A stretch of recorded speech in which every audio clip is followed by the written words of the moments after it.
Greetings and salutations. I'm the fallen angel Christopher Daniels. Hello, yes, Danhausen here, to tell you, deliver a very nice, very evil message, if you will. This is NXT superstar Dexter Lumis. What's up, everybody? It's me, your buddy, your pal, Scott Stanford. Hey, this is Big Sexy Kevin Nash. This is the former intellectual savior of the masses, now known as Aaron Stevens, your NWA third-degree national champion. This is Dr. Britt Baker, DMD, the role model, and you are listening to Greg Morgan with Good Mic Work Commentaries. And I want to tell you, Greg, your buddy Howie, also known as Wheezy, as you call him, he told me all about your channel. I'm here to tell everybody that I've seen it, I've watched it, I've looked at it. I went down the rabbit hole and I couldn't get out of it. It was so good. Yeah, you better watch this channel.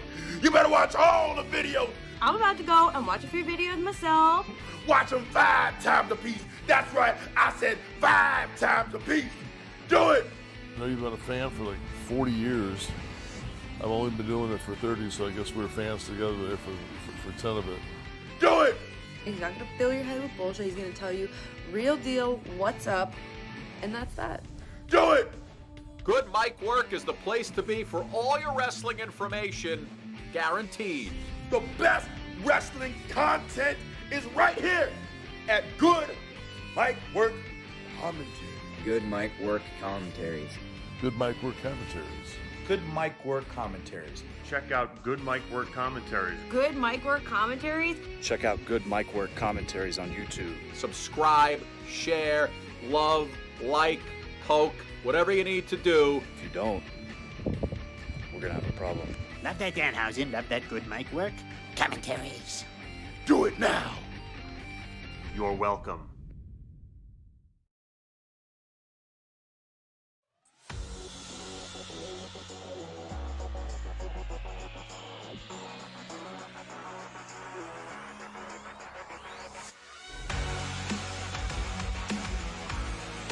What's up, guys? Welcome back to another Monday night. This is your WWE Raw review for November 9th, 2020. Today happens to be the 23rd anniversary of the Screwjob, which is kind of interesting, and we've got about 2 weeks left until Survivor Series.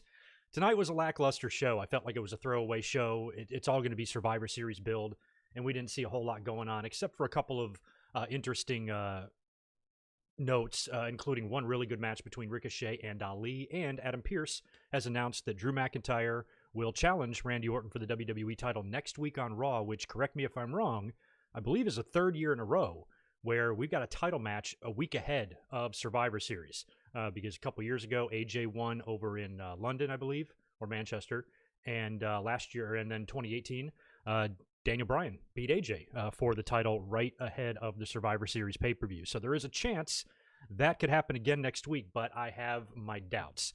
As usual, hit me with your letter grades in the show. I did no sound checks at all before I went live, so let me make sure we're good. All right. All right, you can hear me. All right. Rock and roll. Cool, we're here. I want to say hello real quick to Barry MK400. What's up, dude? Greetings from Hawaii. What cheese do you like in your cheesecake? Mozzarella. No, I'm kidding. Cheese and cheesecake? Cream cheese, I think, is all you really put in there. I don't think there's any real cheese. Certainly no blue cheese. George Morris, what's up, dude? Thanks for $5. Hey, Greg, how is it going? Raw, 0 out of 10. You're not far off tonight, but I'm still not going to go as far as 0. Working 70 hours plus week, Jesus, is very grueling. 2 jobs is the worst NFL season I have ever seen. That's a lot of comments, a lot of information. Yeah, 70 hours a week is crazy a lot. The most I ever did in my life, and I still felt like I was overworked, was about 60. And that was over 10 years ago. And yeah, this NFL season, I'm barely eyeballing it. Completely kind of checked out. I mean, I'm watching a little bit, but it's like the magic is gone. We need this very encouraging news that we got from Pfizer regarding the COVID vaccine, for that to pan out and for us to start getting this behind us, because I just miss life. You know what I mean? I miss life. But thank you for being here. Thank you to everybody who is going to be here tonight, considering that this Raw was kind of a snooze fest. I was a little bit on the lethargic or tired side today, and I almost dozed off once or twice during the show as well. So there's a couple of moments that I just, had very little interest in. And as a matter of fact, there is one match that I did not write down that I know happened, and I didn't catch the result of. But I'll get it before we get to it. And yeah, we are now 2 weeks away from Survivor Series. Next week is the go home, and we'll see. You know, all they really did here is really focus a lot of it around the 5-man Raw team, because we had Matt Riddle, I should say, pulling double duty tonight, and a couple of interesting things, one final qualifying match as well. And of course, there's a lot of dissension in the Raw team, which I'm not really a huge fan of. I understand that sometimes it makes it fun, but I'm a little bit old school with my Survivor Series teams, and I kind of just wish for one night that everybody would be on the same page. I just always think that makes for a more fun match. But you got probably going to have like dissension and quarrels on each side here, making the thing one giant clusterfuck, and whoever comes out of it on top is a complete crapshoot, because it really, at the end of the day, doesn't matter at all. As we've talked about, there is nothing on the line here. There is no incentive. There is no reward. We talked about a number of different options that they could do. For instance, giving the winning team the pick from the late numbers in the Royal Rumble pool, maybe 15 through 30 for all 5 of those guys, maybe automatic bids into the Rumble, random title shots, something, anything to at least make it worth their while to go out there and risk their health and career for the sake of the brand. And I think they're failing miserably to do that, but Raw's 5-man team is relatively entertaining. I did like the entire segment tonight with AJ insisting that he's the captain, trying to get all 4 of these guys who are twice his size to fall in line and get along.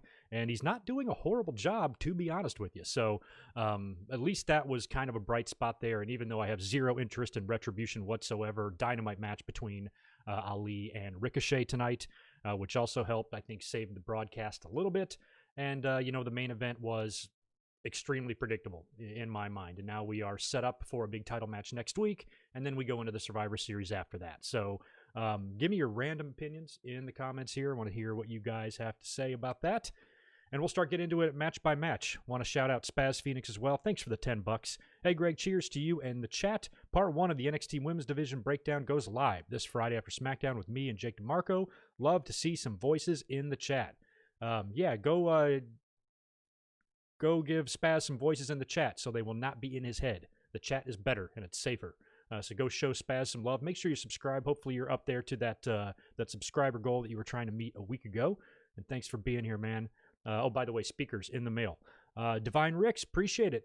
Thanks for the $5. I give Raw 3 out of 10. Okay. Plus, do you think Sheamus is going to cost McIntyre his title match next week? Yeah. I don't know if it's going to be Sheamus. It probably will, because they kind of were teasing their past friendship and things like that. They've had some backstage segments. I believe they had one last week where Sheamus kind of invited McIntyre onto the Raw team. And if you notice, McIntyre, he's not booked, correct? For Survivor Series. He might be if he wins the title.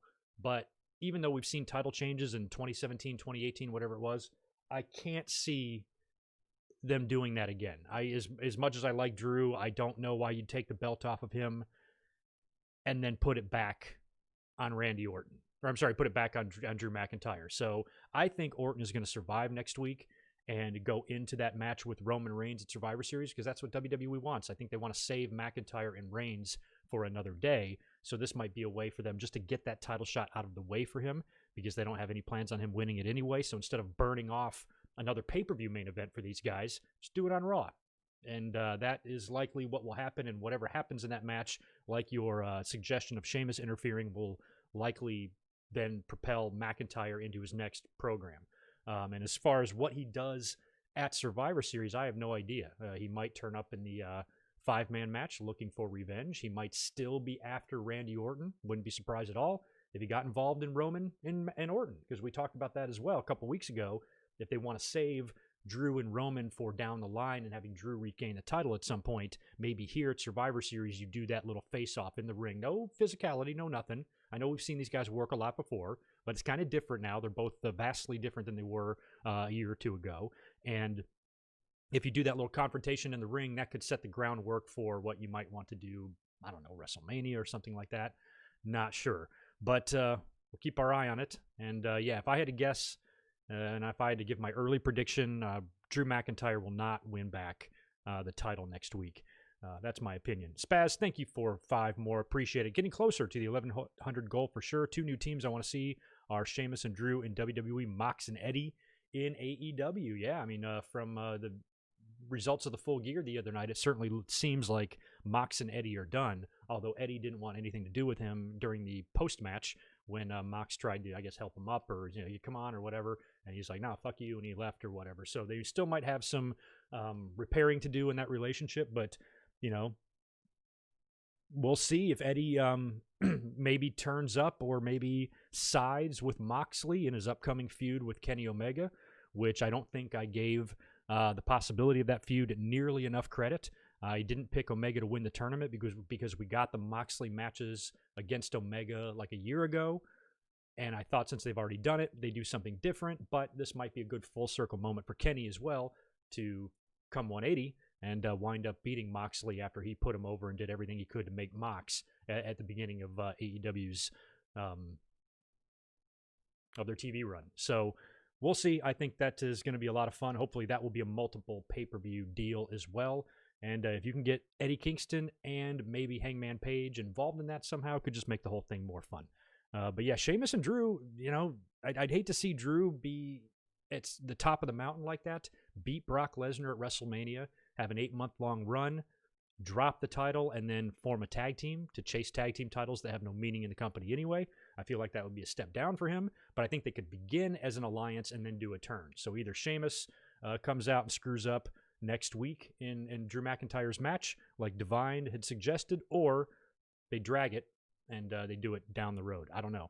But either way, Drew's going to have an appearance of some kind at Survivor Series, or presence, I should say. Raul, does anybody know who Joel Glazer is? No, I have no idea. Glazer? I barely know her. Ryan Rhoda, good to see you. During the Drew Sheamus segment, Mercy the Buzzard was in the background. Oh, that's the one that I missed. I was out of the room. I did not see the Drew Sheamus segment at all. So I missed that. I know there was no Funhouse tonight. Alexa, I believe, only had one segment backstage with Nikki Cross. And I guess they had Mercy the Buzzard flying around anyway. And also, you guys can just help me out with this in the chat so I don't have to look it up. I missed also the Asuka and Nia Jax match. Not sure what happened there. So help me out with that. And we'll add that to the list of results, and we'll start going through it here top to bottom. But based on, everything I've written down, I have a feeling we're going to run through this show rather quickly because, just a whole lot of filler, whole lot of nothing, couple bright spots, laughed once or twice, and was just dazzled by the Ali and Ricochet match. And given the right stage for a championship in a more meaningful match, I think those two could easily have match of the year capabilities every time they get in the ring. So glad to see Ricochet in a more prominent match on Raw too, because man, the talent that they just waste with that guy is criminal.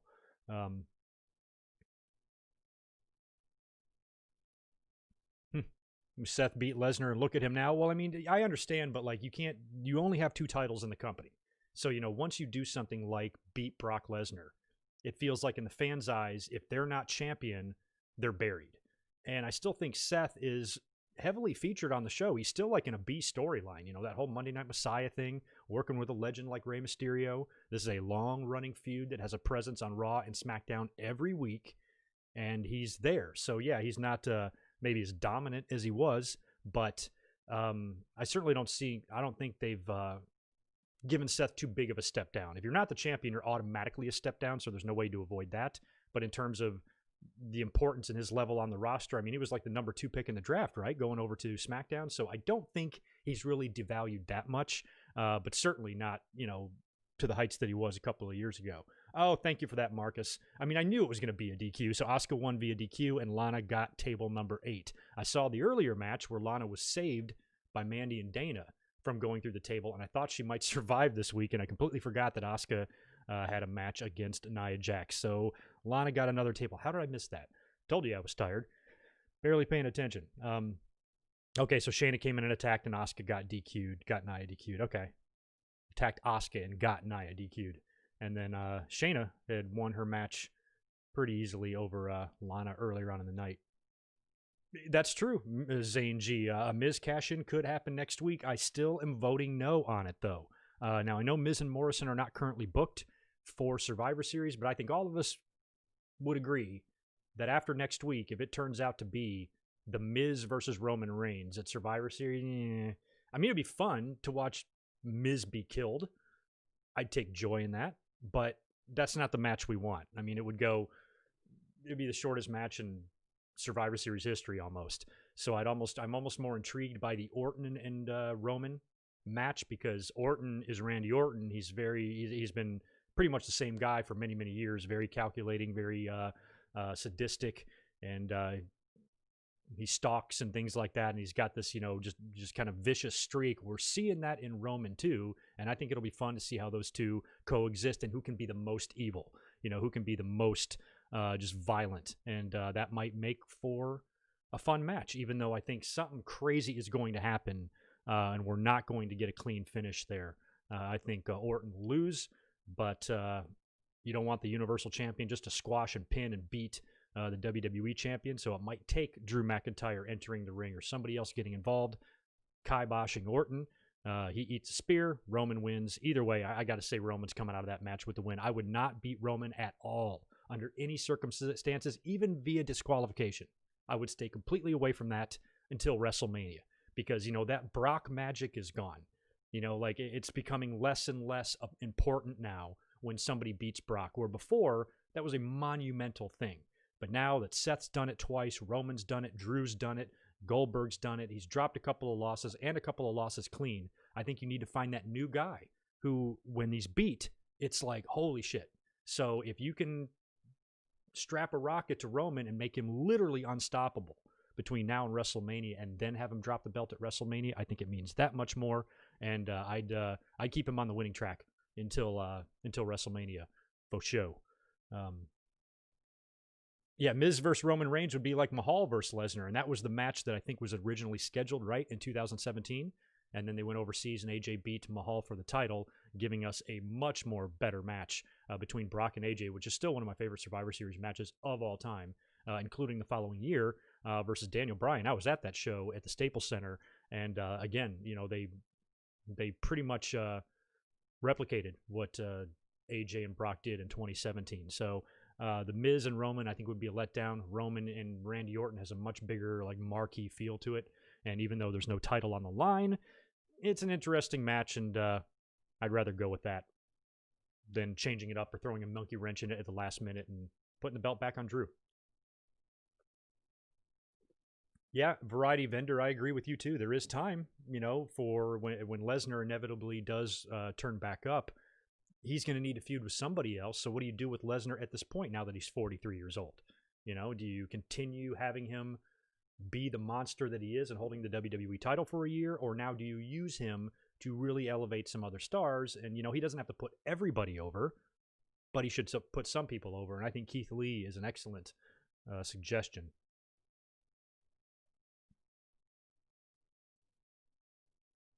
Yeah, I think you're right.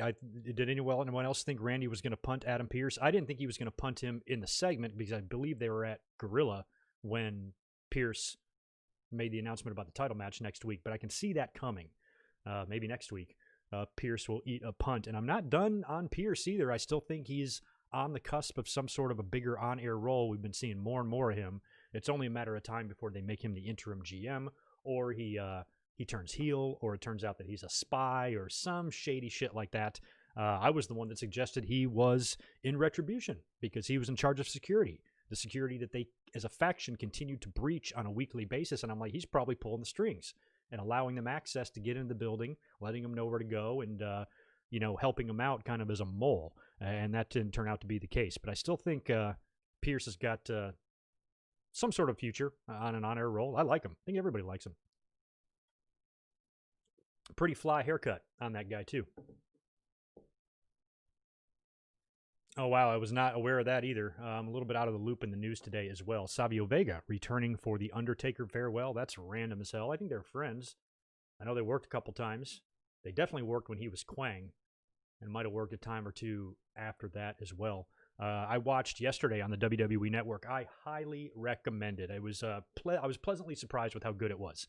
The Paul Bearer documentary that's on the network right now. It's about 45 minutes long, and it really chronicles his career well, and they spent a lot more time than I expected WWE to spend on his on his pre-WWE days and his run as Percy Pringle and some of the people that he managed like Rick Rude and Steve Austin and The Undertaker himself, all in the South like that, and his upbringing and all of the stuff with the funeral, being a funeral director and a mortician, and really kind of delved into his life. They had his sons on there. It was just a great documentary and really well done. So check that out if you haven't. It was a good watch, and gets you ready. It gets you ready for this 30th anniversary deal with The Undertaker. It just blows my mind. I am a grown-ass man staring down the barrel of senior citizenship, and I was 13 years old when The Undertaker debuted. That's incredible. That's incredible. Just a kid, man. It's a snot-nosed punk. And here I am as an old fart, and he still has a presence on WWE. That's incredible. Yeah, that's right, Ryan, we do. I wanted to mention that. We do get the Undertaker and Kane documentary this Sunday, which I think will be equally good because Kane's presence on the Paul Bearer one was really cool because you could see, Kane was right. He says, nobody owes Paul Bearer more than me. Without, that Kane character saved Glenn's career. I mean, after Isaac Yankem, it is possible that Isaac Yankem is Britt Baker's dad, but, there's no time to really backtrack there. And the new Diesel, they were going to let him go, if he wasn't able to hit a home run on this one. It was kind of like their one final effort. All right, let's put this mask and this shit on him and see if he gets it over. And lucky for him, he did. And Paul Bearer was a big help for that.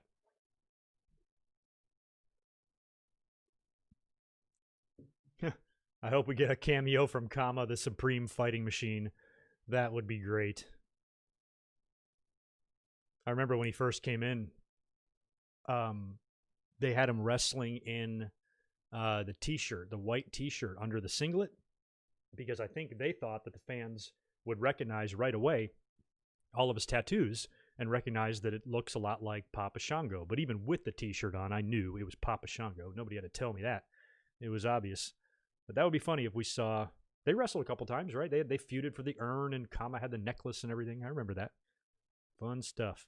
Will Giant Gonzalez be at Survivor Series? I think so. They're going to hologram him.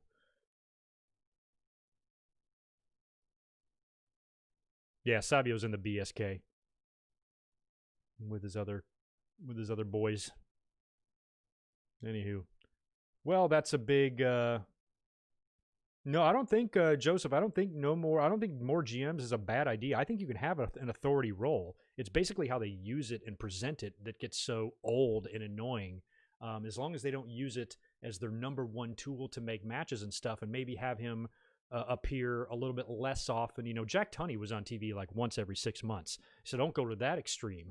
But you don't need the GM opening the show, having 6 backstage segments, and maybe even having a second promo in the ring at some point to deal with some business. I think that's too much. But if you just have like one guy that's kind of in charge that you use sometimes, I think that would be much better for the viewer in terms of just not getting sick of the GM angle, because I think we all grew really tired of the authority, and it was just way too much of that. So WWE is just going to have to exhibit some restraint, I think, with their desire to make these GMs such a big, important role. But just to have one person back there that you can use in case you have some situation you have to hammer out, you go to them. Even Commissioner Foley, he didn't overdo it.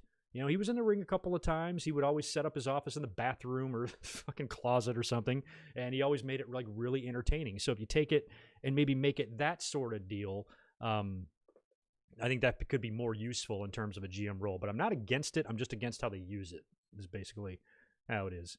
Yeah, Jack Tunney wasn't on TV enough back in the day. I mean, he was there, but they rarely used him for anything. He was just there if he had to vacate a title, or he was there around 91 with the Taker and Hogan and Ric Flair stuff. And he suspended Danny Davis.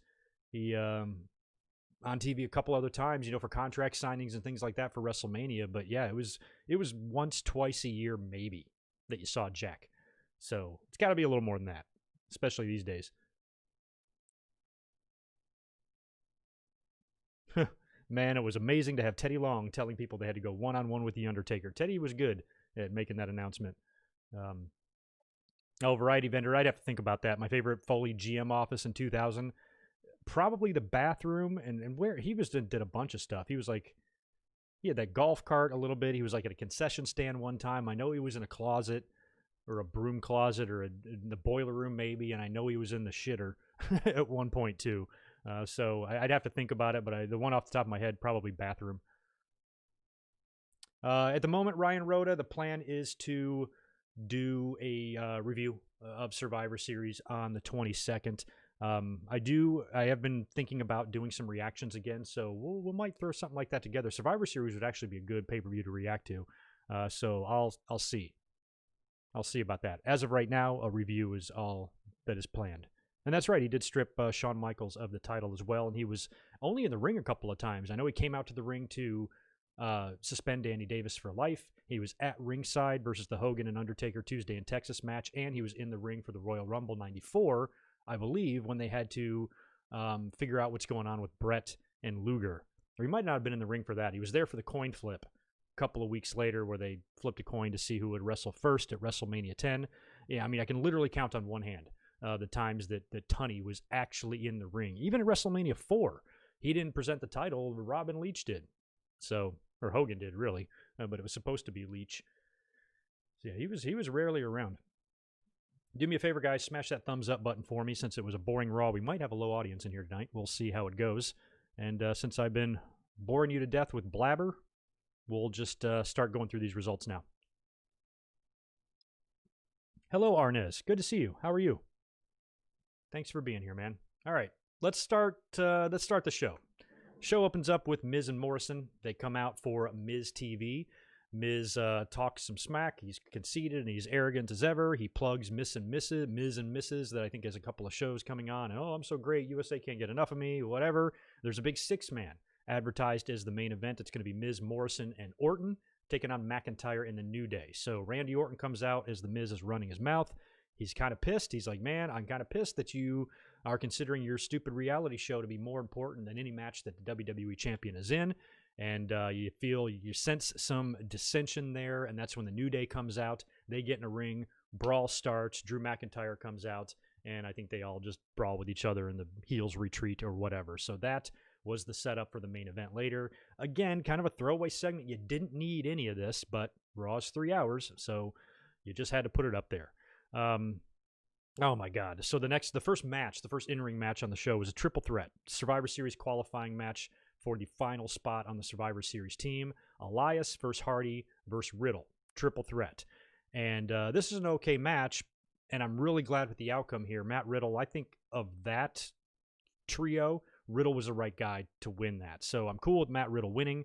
That adds him to the Survivor Series team, which is already filled with a lot of, kind of dissension and infighting. And I think Matt Riddle's attitude, I'll always call him Matt Riddle. That Riddle shit is stupid.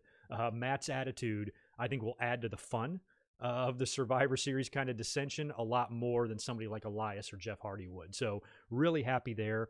They did the same thing that they do I'd like to write down how many times Elias has been on TV and compare that to how many times they've done him singing a song and somebody interrupt him.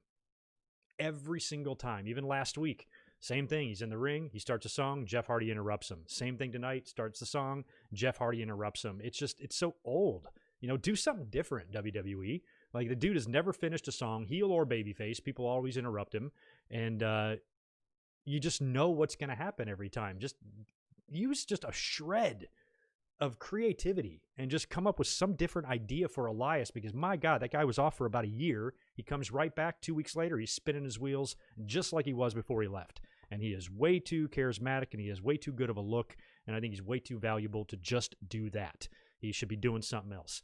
But in terms of this match, I still didn't want him to win it. I was rooting for Riddle the whole time. He won. Good match. And he now advances to the Survivor Series team, and he wouldn't be done. Double duty for Mr. Riddle tonight. I put on Twitter, too, in that triple threat. I'm really glad that they dropped Elias's last name, because I don't think you need Matt Riddle and Samson in the same place at the same time. Anybody who's seen the movie Half-Baked, you know what I'm talking about. After that, we had a Retribution promo. Dumb. I think I cared more about the Insane Clown Posse in WWE than I do a Retribution. I have zero investment in this whatsoever, even though I'm very happy that they finally given Ali something significant to do, even though this whole thing is just falling flat. And, I would just kind of rolled my eyes at the promo, but luckily it would get saved later by that just terrific match that he had with Ricochet. This was funny. They go backstage after that. Drew Gulak approaches the Hurt Business. Hurt Business looks dope. They look fly. They look fresh. They look awesome. And Drew Gulak approaches him. He's wearing this ugly-ass red suit. He's trying to dress up so he can be cool like the Hurt Business. And he wants to join the Hurt Business. And MVP says, we're not accepting applications right now, so we're going to deny your request. And then they grab a hold of his tie, and it's a clip-on, and that offends the Hurt Business so much that they just proceed to beat the shit out of him and leave him laying there in the backstage area. And R-Truth happens to be lurking around, so Gulak's there laid out. R-Truth jumps on top of him and wins back his 24/7 title. And R-Truth would be back later on in the night to defend his title in like a 7-way match, which was just ridiculous. But I'm glad that R-Truth won the title back. I'm not sure. My prediction of him winning 100 championships is probably not going to happen since he's only in the 40s right now. But I would still like to see him try to win that title 100 times. I think that would be super awesome. After that is when we get the Lana and Shayna Baszler match. And, man, going into this match, I was really hoping that Lana would take it easy on Shayna because Shayna doesn't need to risk injury while she's tag team champions. And as tough as Lana is, I was worried she'd just break Shayna's arm and just squash her in like minutes and rendering Shayna incapable of defending the tag team titles with Nia Jax.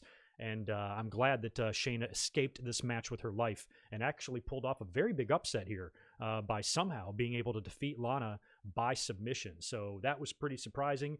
Maybe they decided to halt Lana's push and just kind of bury her for right now, losing to an inferior opponent like Shayna Baszler. But they did. After the match, Nia Jax, who's out there at ringside supporting her partner, and you also had Mandy Rose and Dana Brooke on commentary. After the match, they drag Lana's carcass out to the ring. They're about to put her through a table for the 8th week, and that's when Mandy and Dana jump off headset and actually save Lana from getting put through the table. And like I said, I had missed the women's match later on, completely missed it, didn't even write it down that you guys informed me about, and that was Asuka taking on Nia Jax later. You informed me that went to a DQ, and after that is when Lana ended up going through the table. So they teased us. We thought Lana was going to escape 1 week finally without being smashed through a commentary table, but they just had it happen later on in the night. So that was pretty funny. So sorry to skip ahead there. I just figured I'd knock out that Asuka and Nia Jax match right now since we were on the subject. And Asuka, of course, has got Sasha Banks in her crosshairs for Survivor Series. Sasha has ended things, it appears, at least for the time being, with Bayley, and is going to be moving on to a feud with Carmella now. So she's kind of got her path lit for her after Survivor Series. But what does Asuka do? What does Asuka do? And what is going to be her next big challenger? Who is going to beat Asuka for the title? You know who I'm worried it's going to be? Our old friend, Charlotte. Wouldn't that just bring so much joy to the IWC? I'd be fine with it. But Twitter will shit their pants, and I'm just sick of seeing that. So we'll see. Aside from Shayna Baszler or Nia Jax herself challenging Asuka, the only other potential person I can see beating Asuka for the title, and it's one that I would actually be in support of, it's Little Miss Bliss. I'm telling you, you give her a match against Asuka and have the Fiend pull some shenanigans, the lights go out or something, or Alexa does something real creepy to freak out Asuka, cause a distraction, roll her up, and beat her. And then you've got Alexa Bliss as the champion. And I think Randy Orton will likely, since he's got his match with Drew McIntyre next week after Survivor Series, probably head into a feud with the Fiend. So if the Fiend gets some gold and Alexa's got the gold, and we got a double champion thing going on there between them, the power couple or the creepy couple, whatever it is, that could be fun. So my vote would probably be above everybody right now on the roster is Alexa Bliss. A year ago, I wouldn't have said that, but I'm loving her work right now. It's great stuff. So I kind of hope she's the one that winds up taking the title off of Asuka, since she is, kind of technically the most relevant woman aside from Asuka on the roster right now. Even Nia Jax and Shayna Baszler, even though they're tag team champs, you don't view them as serious contenders for her right now because they're busy doing that. I hope Lana does quit No Kayfabe. I think Lana might be fun in AEW. I wish they would let her go and go join Miro. What would they call Lana? What would they call her in AEW? What would her name be? They call her by her real name? They might. What is her real name? Candace or something? What's her fucking real name? Lana's name is, maybe it is Lana. I don't know her fucking real name. But it'll be interesting to see what they call it. Because you would think if it's her real name, if Lana was her real first name, God, can WWE really trademark that? Wouldn't you be able to go to another promotion and use your own fucking first name? It'll be interesting. Hey, shut up, Marcus. I think my suggestions are awesome. My suggestions are the best on the entire interwebs. No, Jack Tunney did not take any bumps. Not in WWE anywhere. CJ Perry. Thank you. Why did I think it was Candace? CJ Perry. Yeah, so they'll probably call her CJ. CJ and Miro. Yeah, that old, he doesn't need the title argument. Don't agree with that for anybody. If you're in wrestling, you want to be the champion. I'm fine with Orton holding it. If he survives the Fiend and doesn't drop it to him, that's fine. But I have no problem with the Fiend winning the title as long as he doesn't lose it in Saudi Arabia to Goldberg. That's all I care about. Catherine Joy, huh? That's interesting. No, Barry, let's not reverse Lana's name, although that would be hilarious. Maybe they could get Lana and Naomi to form a tag team and reverse both of their names. That would be fun. I moan anal. We're so mature on this podcast, aren't we? Trey Williams, have to see Bobby Lashley versus Brock Lesnar. I'm almost getting to the point where I'm ready for that now. I never thought Lashley would be salvaged to get to a match with Brock because that was kind of a dream match we all had in our head. But as soon as Lashley got there, a couple of high-profile matches at first, next thing you know, he's running through obstacle courses with Sami Zayn, which I think is a really fun full-circle moment for the two of them who are facing at Survivor Series in the IC US title match. Not having to do something ridiculous for once is kind of nice for both of them to have meaning in a match that I actually kind of want to see, where a couple of years ago I had zero interest in Sami Zayn and Bobby Lashley at all. So that's good for them, and now Lashley has kind of really found his niche in the Hurt business. I believe him now as an ass kicker where I didn't before, and I never really should have doubted him. He's an awesome, machine. He's got MMA experience. He's tough as nails. He's big. I wouldn't mess with him, but I never really took him seriously because of how WWE treated him. I think he's on the road back now from that, and if he continues on this run and they don't disband and break up the Hurt business too early, I think you've got a lot of mileage that you can do with that group. And if you can get around to, the beginning or the middle of next year and continue to build back Lashley up and don't let him drop the title. Have him hold on to that U.S. title for 8 months. He needs that, and then maybe run into Brock, and then maybe Brock could beat him for the U.S. title. Would certainly bring a lot of value to the U.S. title. They used to do that in WCW all the time. Ric Flair, after winning 8 world titles, would randomly win the U.S. title. Shit like that. John Cena, same thing a few years back. A big character like that, winning a secondary title is good for the title.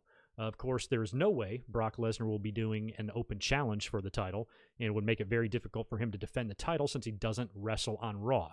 So maybe that doesn't happen. Maybe if you do the match, you put Lashley over. That's what I'd do, because Lashley's awesome. Retribution should recruit Bobby's sisters. That would be awesome. I'd be fine with that. That makes for some entertaining TV. What happened after the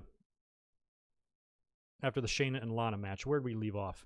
Oh, yeah, AJ Styles promo. So this is great. AJ comes out to the ring. He is still the self-proclaimed captain of the Raw Survivor Series team.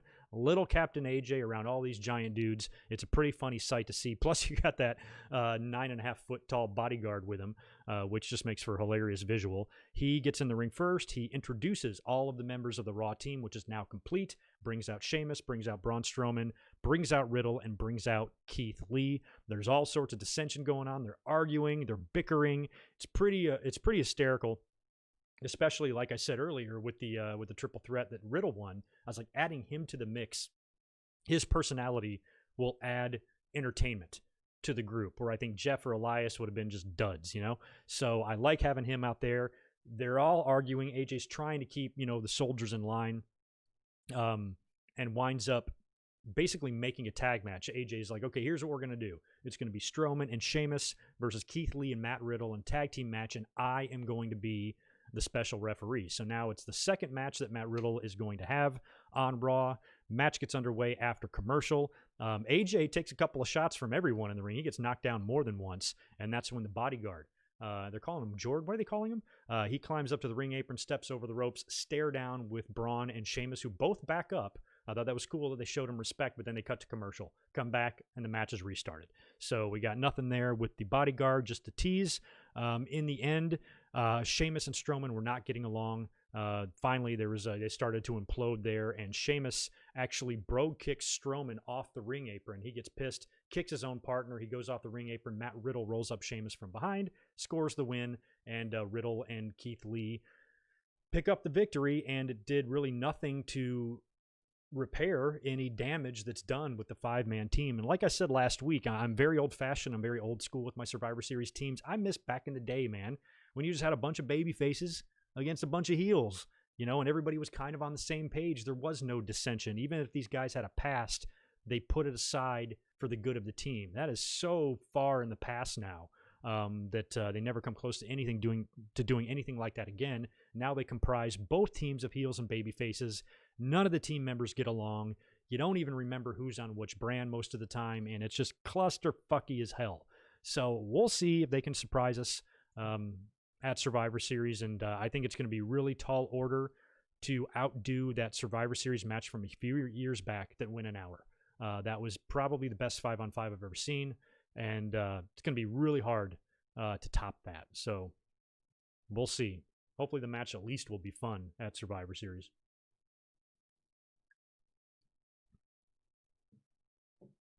There you go, Sonny Man. Brock's semi-annual open challenge. He'll openly defend the title twice a year, on pay-per-view only, of course. I wasn't aware Tucker was a two-time 24/7 champion, so he won it prior to tonight, unless he won it 2 times in that match and I just missed it. Not a fan of his new look at all. You talk about the most bland, create a character shit in a WWE video game that he has on. He's got the most basic jobber tights. He had more of a I guess a gimmick in a direction when he was Heavy Machinery with Otis, and now it seems like I said last week he looks like a morph of APA Bradshaw and Colin Delaney with the tights that he has and his ridiculous hair. Not a fan of Tucker's new look or new direction, and I don't think it's going to benefit him very much, which sucks. He's clearly the Jannetty of the team, and I wouldn't have broken up the team at all if I was them, but it is what it is. Next up, I think, was the only appearance by Alexa Bliss tonight. She was backstage hanging out. She's dressed like a little kid again. She's all happy and goofy, and that's when she's approached by Nikki Cross, who she's like, "Oh, Nikki, I feel like I haven't seen you in forever." And Nikki's like, "I saw you last week." And she goes, "Oh, you did?"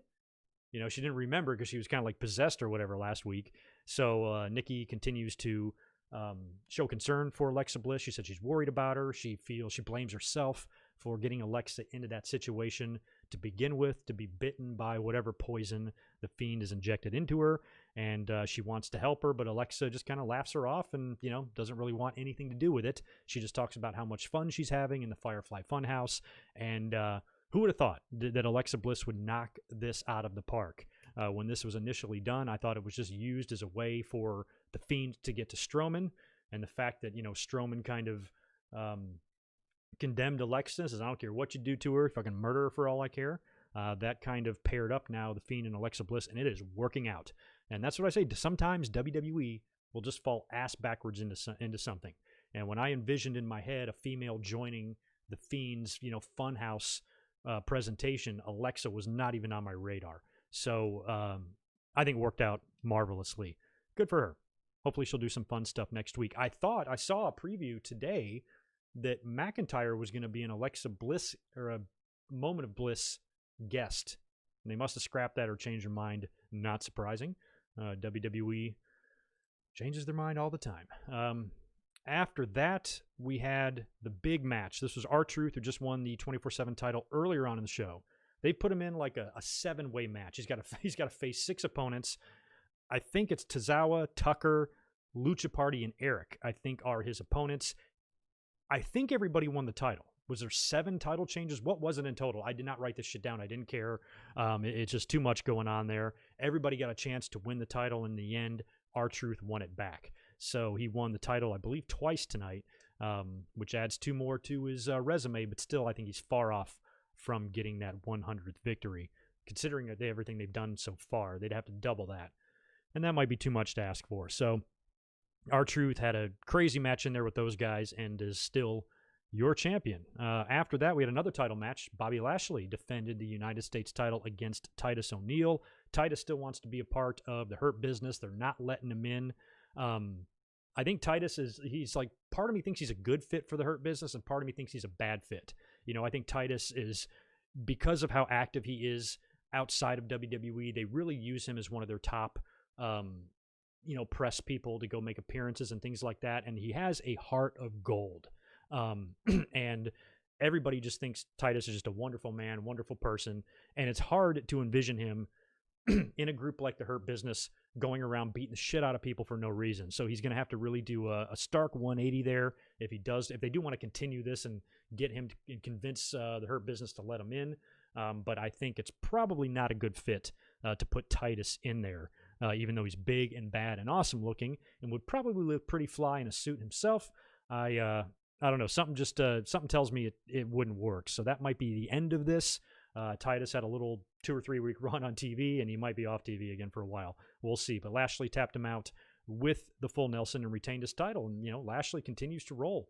I'm so pleasantly relieved that Lashley has actually kind of turned the corner, like I said earlier, and becoming a little bit somebody that can take seriously and has some credibility now, because he should have never not had credibility. He's too good. He's too big. He's too badass to be in obstacle courses. And I'm glad WWE finally woke the fuck up with him, because it was almost too late. All right. Thank you for the super chat. Batista's 9-inch you-know-what. Thanks for the $2. Gonna have a late-term abortion with a shotgun. Oh, Jesus. Graphic. I do too. I think Nikki would have been a decent choice for the Funhouse. Randy Orton is your favorite in WWE?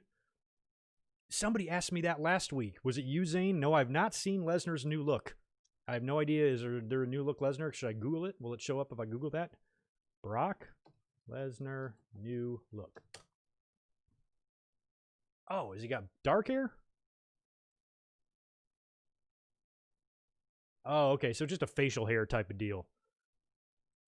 God, he's got those white. You know who he looks like? He looks like when they Kevin Thorne when he was Mordecai and they dyed all his shit. He had those white eyebrows. That's what Brock kind of looks like Mordecai. Although he's not as good as Mordecai. But he's close. All right. He's got some facial hair stuff. We'll see if he comes back for that. That might just be, he lives up in the middle of BFE somewhere in Canada, right? In the woods. So maybe he's just growing a little Bushman style there. And when he does turn back up to TV, he'll be clean shaven. Oh, yeah, there's another picture of him. Yeah, he just got a big goatee. He's trying to rock the Braun Strowman. Well, I've seen it now, Zane G.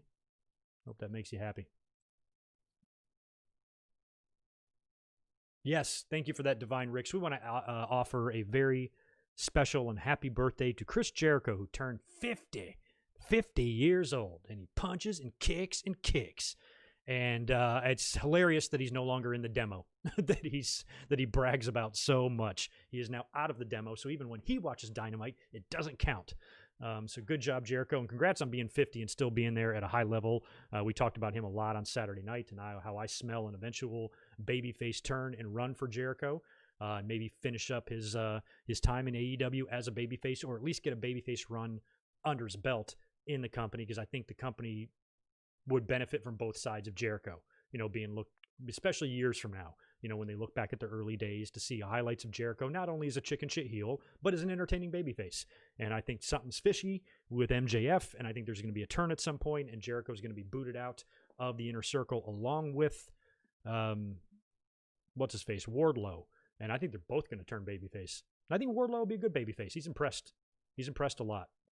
The few matches he's had has been really good. The match with Cody was phenomenal, and he had a banger against Adam Page a week or so ago as well. So Tucker equals Braden Walker. That is a very good comparison. Very similar. Because Braden Walker was the same way. You know, he came in being Chris Harris for all those years, and they came in and gave him the most bland look with the most bland music. There was nothing appealing to the eye about him at all, and he was doomed. How long did he last? 4 weeks? Let him go? The only segment I ever remember him in is, I think, when he approached Matt Hardy backstage. And he goes, "Hey, I'm Braden Walker." And Matt goes, "Yeah, I heard you're a real wild cat." Loved that. But that's the only positive memory I have about Braden Walker. Bring back the Ravens flock. I don't know, man. I loved the flock back in the day. But Raven is a little different now.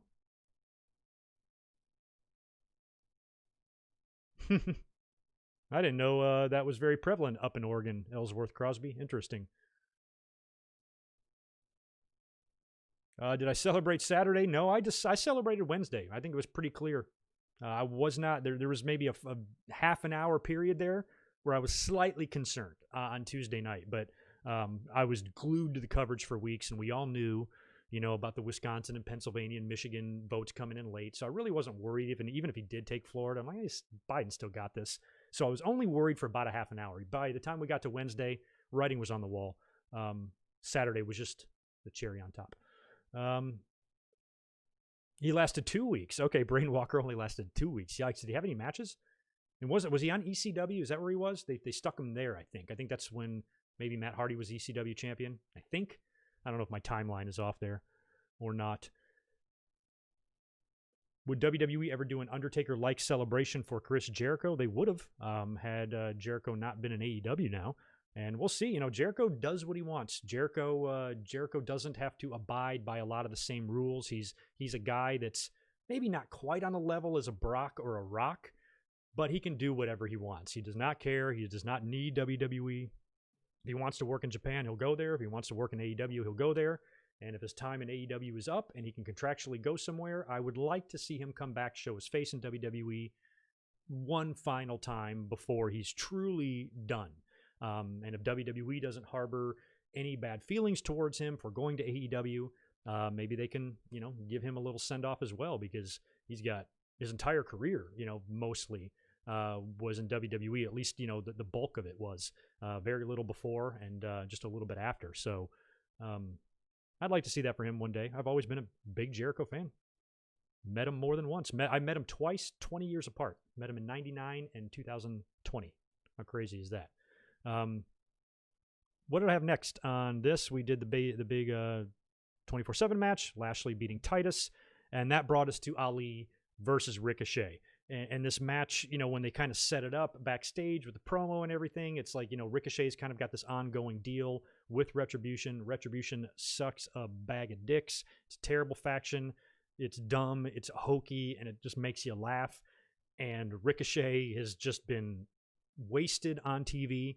So I don't really care in terms of the storyline going on here between these two. It means nothing to me. Ali is taking the approach that he needs to save Ricochet, and I think he's trying to get him to join Retribution, right? So first Ricochet was like teasing joining the Hurt Business. Now he's doing the same shit with another faction, and you know, he's resisting it. I don't know if eventually he'll succumb and actually join. He might, but this match here, it doesn't matter how meaningless or dumb the storyline itself is. Match was good. Holy crap. Favorite spot of the match, top rope code breaker from Ali onto Ricochet, who just sold it perfectly. It was perfectly executed, even though it probably hurt both of them like a motherfucker. Hit that awesome. Just beautiful, mesmerizing corkscrew dive by Ricochet off the top rope onto the floor, onto all of the members of Retribution, except for Reckoning, I believe. I think she stayed out of dodge there. That was really good. In the end, Ali's able to tap out Ricochet.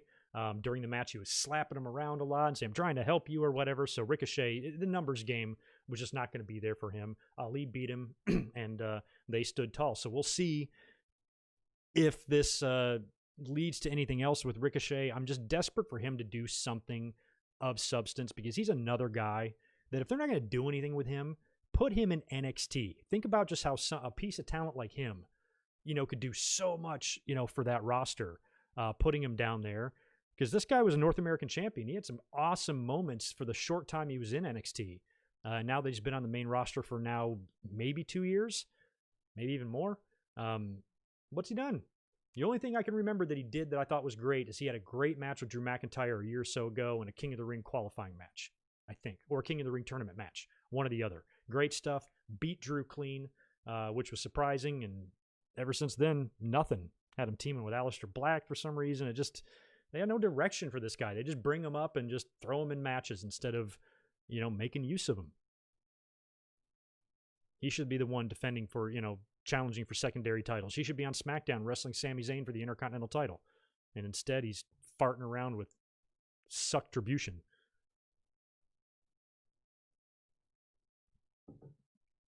Thank you for the $5, Divine Ricks. Yeah, we're coming up on the 15-year anniversary of Eddie's passing. And on a lighter note, happy birthday to Le Champion, Chris Jericho. I don't remember the exact date that Eddie died, but I think it's like the 13th or something like that, so just a few days from now. And it is the 15-year anniversary. I still remember that day very well. I still had the computer that I had I still had one of those old, like, big, giant honking monitors, those big, wide, white monitors that look like, the old school TVs. And I remember getting up that morning, randomly checking OneWrestling.com, and that was the headline on the website, Eddie Guerrero passed away. And I was disgusted. I turned the computer off, and I was like, I'm done watching wrestling for a while. And I didn't pick it back up. And from the day Eddie died, I didn't start watching wrestling again until about a month before WrestleMania, before Eddie went to the Hall of Fame. I needed a break after that. And 15 years, man. That's crazy. November 13th, I was right. Ha! Look at me with my memories. All right. Oh, man, Variety Vendor. That's a good one. What do they have planned for Undertaker at Survivor Series? Is it going to be an in-ring thing? Is he going to be there in the ring, in the Thunderdome for the big celebration? Because if he is, that does open up the door for The Fiend to show up and do something to Undertaker, maybe setting up one more cinematic match for Mania.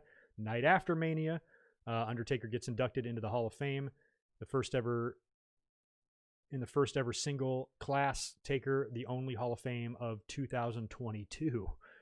Maybe that'd be an interesting. It'd be tough to sell tickets for that.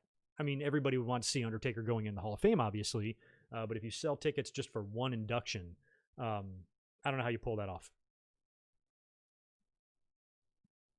I don't know. I kind of think, if they're going to do a cinematic match of any kind, I don't see how you top the Boneyard match. I think the match with AJ was about as good as you could possibly do with The Undertaker and in his physical condition and how old he is in this stage of his life and career. He should probably just call it a day, and not risk it. Because if they do a cinematic match, what if it sucks? That was my big worry a couple of years ago, especially after the Roman match when Undertaker came back. And I was like, my biggest fear is he goes out embarrassing himself. And to me, that would be such an incredible waste of just a remarkable 30-year career. I don't want my final memory of him to be one that sucks. And even though the Boneyard match isn't exactly what I envisioned in my head for The Undertaker's final match, I'm satisfied with it. And I was satisfied with the Roman match. I thought he did the right thing. Put over the next guy in the main event, had a send-off, jacket, gloves, hat, middle of the ring, done. I didn't need to see him again. He didn't need to embarrass himself in Saudi Arabia twice against DX and Goldberg. He didn't need to do anything he did after the WrestleMania 33 match. So the fact that he landed on his feet, pulled off an excellent cinematic match with AJ Styles, please, Undertaker, for the love of God and for the love of, my respect for the character, just stop. Just stop and have your great celebration at Survivor Series. And that's, pretty much all I need. I had the idea, I told you guys too this last week, I'd like to see like Undertaker in the ring in the Thunderdome, and then all of the screens in the Thunderdome that have the fans' faces on them, turn it into one big video wall and play his entrance from the 1990 Survivor Series on there.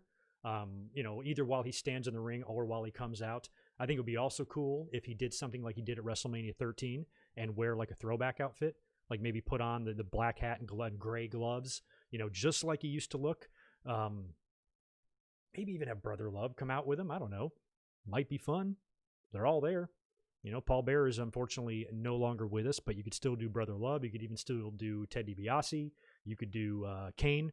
And I think based on what I saw on the Paul Bearer documentary, which, like I said earlier, is really well done, I think it would be cool to have a presence of Paul Bearer somewhere. Maybe like on the video screen doing the, oh, yes, or whatever, something like that.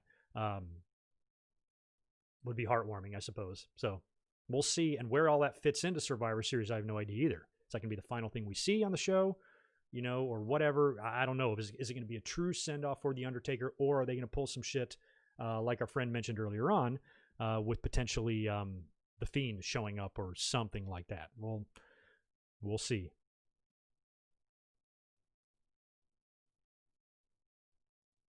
Oh, two-part celebration. One at Survivor Series and one the next night on Raw. Maybe, but I think Survivor Series is fine. That's the day. That was the birthplace of The Undertaker. That should be the resting place for The Undertaker. It'd be a nice a 30-year bookend, so to speak. November 22nd, 1990, November 22nd, 2020. Everything else in between was his career, and I think that's a perfect kind of cherry on top to the entire story. 3 decades long. Man, I'm getting old. Anyway, let's get back to the Raw results. We ain't done yet. We got more matches to talk about, or at least one more match. Just one more match. After that was the main event. Now, prior to the main event starting, you go backstage to Gorilla, where Adam Pearce is informing Randy Orton that next week on Raw, he defends the WWE title against Drew McIntyre. So I think that's good, because I was wondering how they were going to stretch this issue beyond Survivor Series and then into another pay-per-view, which is likely 4 weeks after that. And it's just, 4 more weeks of the same shit between these guys. The fact that they're doing this on Raw, not that it automatically means it's their last match together, but I think there's a really good chance it could be.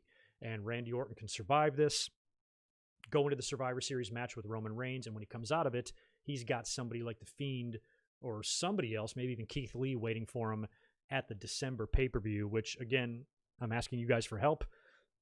Is it TLC? I think it is. I think it's TLC. Oh, that's a good one, too. Yeah, I like that idea better. Forget The Fiend interrupting Undertaker. Have Roman interrupt him. Put him down. Annihilate him. And say, I gave you, your final match, and you disrespected me by getting back in the ring, and, I'm the tribal chief, and that's not how you treat the tribal chief. Just completely wipe him out and annihilate him. Declare it's his yard, and shit all over the 30th anniversary of The Undertaker. Heat. Heat. I would not be opposed to that happening. Yeah, I'm hoping to do a Ted DiBiase introduction at Survivor Series as well. That would be awesome. But anyway, let's get to the actual main event here. It was a 6-man tag. One that I knew was going to be good, but one that I also didn't care much about anyway. Randy Orton, Miz, and Morrison taking on New Day and Drew McIntyre. Match was what it was. Miz and Morrison were obnoxious. New Day was kicking ass. McIntyre gets Randy Orton down, gets him out of the ring, just taunts him while he's, kind of got Morrison in prone position for the Claymore there. Taunts Randy Orton. Randy backs away, and kind of retreats, leaving his partners in the ring all by themselves. Morrison eats a Claymore directly to the face, and he goes down for the 3 count, and the baby faces win, and that sets up our match next week. Now, Randy Orton in this match, he had to coexist with The Miz in this match, who's the current Money in the Bank briefcase holder. I still think that Miz is hanging on to that briefcase for a while. I don't see any possibility of a cash-in next week. I think maybe he teases a cash-in at Survivor Series. That actually could work if Randy Orton gets demolished somehow in the match with Roman Reigns, especially if Drew McIntyre comes out there, maybe getting revenge on Orton for, cheating his way into retaining his title the previous week on Monday Night Raw. So he could hit the ring, attack Randy Orton. Roman beats him with a spear. He's laying there in the middle of the ring. Miz comes in, cashes in the briefcase, and wins the title at Survivor Series. It might be a cool loophole to actually get a title change on a show that doesn't have any title matches. So, or championships on the line, I should say. Which is another, maybe a down point of Survivor Series and doing them this way is you're not really guaranteed anything. You're just guaranteed a bunch of matches. So,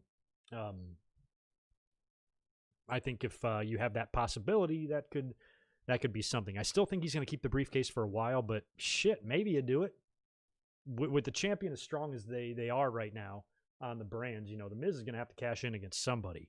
So, pulling it off of Survivor Series, and that's like the last thing we see, assuming they do the Undertaker stuff mid-show or something like that, and it ends with Roman and Drew. Miz coming out there and cashing in the Money in the Bank to close the show, holding up the title as we go off air.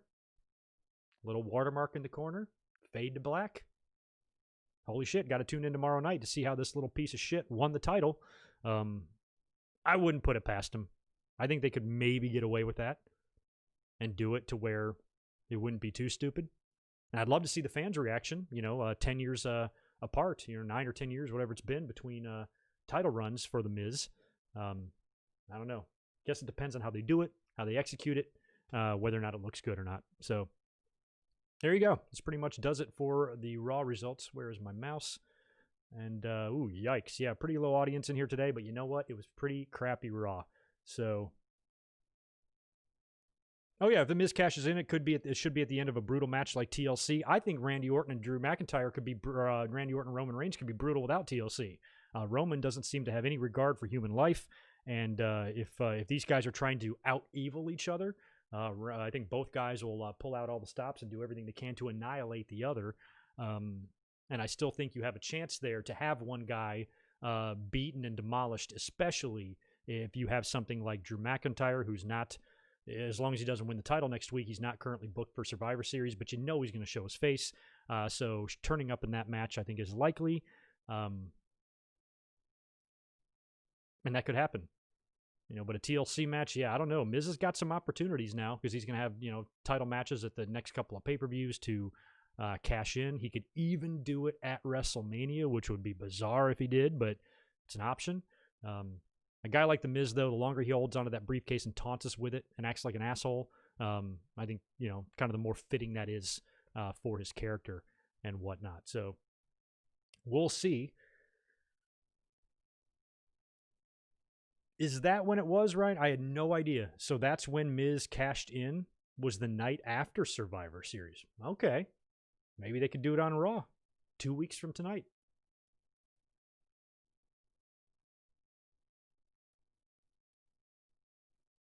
Zane, I actually suggested that very same scenario, except I think I suggested it was Sting. Sting, I think, might wind up turning up in AEW. They've yanked all of his merchandise off of WWE Shop, I believe, and there's been some rumblings that he could have a presence in AEW. I think that'd be awesome if he can be there with some of the old timers that are already there, like Arn and Jake and Tully and shit like that. That would be great. So I'm all for Sting making an appearance. I don't need to see him wrestle or anything, but just be there. I think would be fun, and it'll be another major star that can now say they've worked for all these major promotions. I'd like to see him there. So I kind of had the idea of maybe Sting turning up at the Undertaker celebration only to give the fans the face-to-face confrontation. We don't need a match. It's too late for the match. I've made my peace with that. But you could still have something to it. Like, they've never shared a ring together. I mean, aside from WCW. So, here with these two, like iconic characters, just face-to-face, and maybe they're having a stare down, maybe teasing a potential match or confrontation, and that's when Retribution comes out, and the two of them just annihilate all members of Retribution. But you can just do that with Kane instead. And I think Kane would even be more fitting being in the ring with Taker than Sting. The Sting idea, I thought it was like their last-ditch effort to at least give us something there. But Kane is, the more likely option and the one that makes the most sense in terms of somebody joining him in the ring. I think you do something like that. The Roman idea was fun, but I don't think anybody's going to lay out and destroy The Undertaker unless he has this great desire to really put somebody over on his way out. And maybe, because if that Roman thing happened, that would be putting him over even more than WrestleMania, if you ask me, because there was a lot of fans, that whole WrestleMania main event was so centered around The Undertaker's retirement, or so we thought, that, Roman's victory was secondary. And that's why a lot of fans that night were all mad on Twitter. Oh, Roman Reigns won again. I'm like, fuck Roman Reigns. It has nothing to do with Roman Reigns. Put your stupid, ridiculous hatred for him out of your mind for 2 fucking seconds and show some respect for The Undertaker, the man who this match was about. But still, it fell a little bit on, it wasn't highly regarded because the match itself sucked. Taker said so himself. And, maybe this is a way to right that wrong and still giving Roman the props for being the last person he was in the ring with. I like all of that. I find it unlikely. I think it would almost just be better, maybe not better, but more likely that they will have a feel-good thing with Undertaker. And the idea of him and Kane beating the shit out of Retribution together and standing tall as the Brothers of Destruction. Maybe Kane then leaves him. He comes out to help his brother, and then pats him on the chest and leaves and allows Undertaker to have the moment in the ring by himself. Something like that I think would be good. Sure would be nice to have fans for this. I ain't going to lie. Back when COVID started, we thought we'd have people back in the building by now. We kind of do. AEW's got it going on a little bit, but we're still a ways off from that being reality, it seems. Although very encouraging news from Pfizer. We've got a possible COVID vaccine, which is great. And I knew we'd turn the corner here at some point. Science and the restoration of common sense is going to save us, and we're going to get through this. I have no doubt, and I have full faith in the scientists and the medical professionals that are working on this stuff, and that's good news and encouraging news. So hopefully, there's a light at the end of the tunnel, but we're still way, way deep in the tunnel. So we got a ways to go. Steven Scott, good to see you, man. Appreciate the $5. Hey, good mic work. Pretty soon it will be time to do this day in history, the last Nitro, March 2001. Thank you for that. I got to remember that. 20 years coming up in just a few months on the sale of WCW. It amazes me how you get older, how fast time goes, because I still view that stuff in my head as recent. It still feels like it was 3 years ago or something. That whole deal. It's so vivid. My memories are so vivid of that time period, and I'll never forget that night. Never forget that night when they bought WCW. I still have, I recorded all the Raws back in those days on VHS tape. I transferred them to DVD and then uploaded them to hard drives, and I have my actual recording of Raw from that night, and you can see me flipping back to Nitro and watching what the hell's going on over there as well. I could not keep the channel. I was just so curious, like what kind of presence WWE was going to have on Nitro, what they were going to say. Just hearing Shivani open up the show, mentioning Mr. McMahon and shit like that, and Vince opening up the show, that was surreal. Seeing Shane McMahon standing in a WCW ring with that Nitro graphic and his name was just bizarre. You just never thought in your head you'd see something like that. And you young fans will never appreciate the significance of that because you weren't here for it. But let me tell you, as somebody that was already 20 years deep as a wrestling fan by that point, that was huge. Absolutely huge. So that'll be a fun this day in history.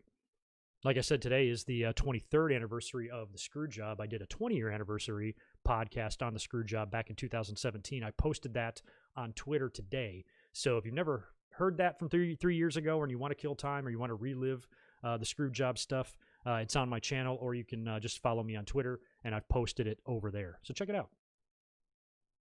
Check it out. Apparently someone at the crowd at Full Gear tested positive. I'm not surprised. You're going to have people like that in a gathering. Somebody's going to catch it. Somebody's going to pass it on. It's almost an absolute given that that's going to happen. I think Sting might be far off, way away from his faction-creating days. And plus, I don't have to see him sticking around in WWE. But Roman, Seth, and Aleister Black and Usos, that's an interesting faction. I think you got one or two too many guys in that. Way too many alphas there. Roman and Seth and Aleister. I know Aleister isn't used to his top potential, but there's no reason he should not be challenging for world titles. I'm almost fine with it being a family thing. I think Roman and the Usos would be better. Excuse me. And I'd like to keep it at that. Although Aleister and Seth, I could see forming a pairing. Especially if, I can't see Aleister being what Buddy Murphy was to Seth Rollins. There's no way he's going to take shit from Seth and let him slap him around and shit. But I think the two of them could be a very demonic duo. And I'd be open to that. I think it would help Aleister. I think it would bring him up. If he were to line himself with Seth Rollins and they had a little bit more, equal footing in the partnership instead of it being really out of balance the way Seth and Buddy Murphy was. Ha! The fake Undertaker at Survivor Series. I have no idea what Brian Lee is up to these days. I haven't heard his name or seen him around in forever. He's alive, as far as I know.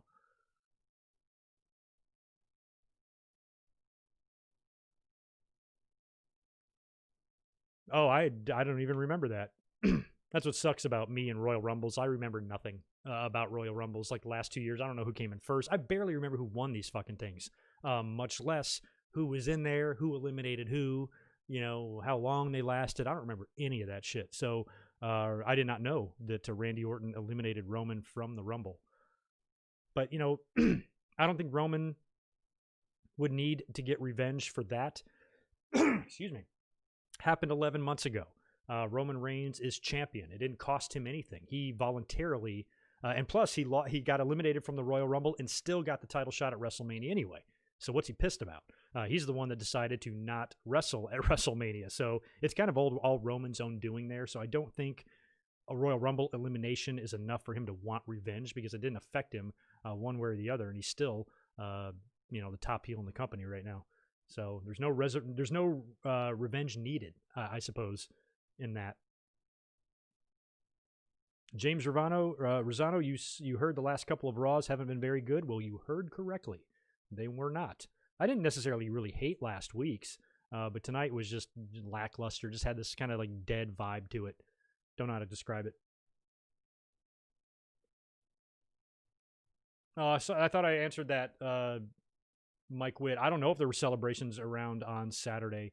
I was home most of the day watching Full Gear. I didn't venture out anywhere. I don't know. I have no idea what was going on here. I assume there was a few.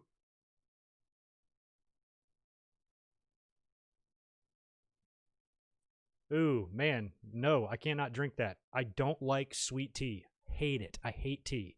I don't like tea at all. And I grew up in the South, or a big portion of my childhood was in the South, and everybody drank that sweet tea. And all my friends drink gallons of it, and I take a sip of it, even if it's got sugar in it. I'm like, ugh, I don't like it. I hate tea. If I'm going to drink anything that's not water, it's going to be Gatorade or soda. Just not a tea guy. I don't drink coffee either.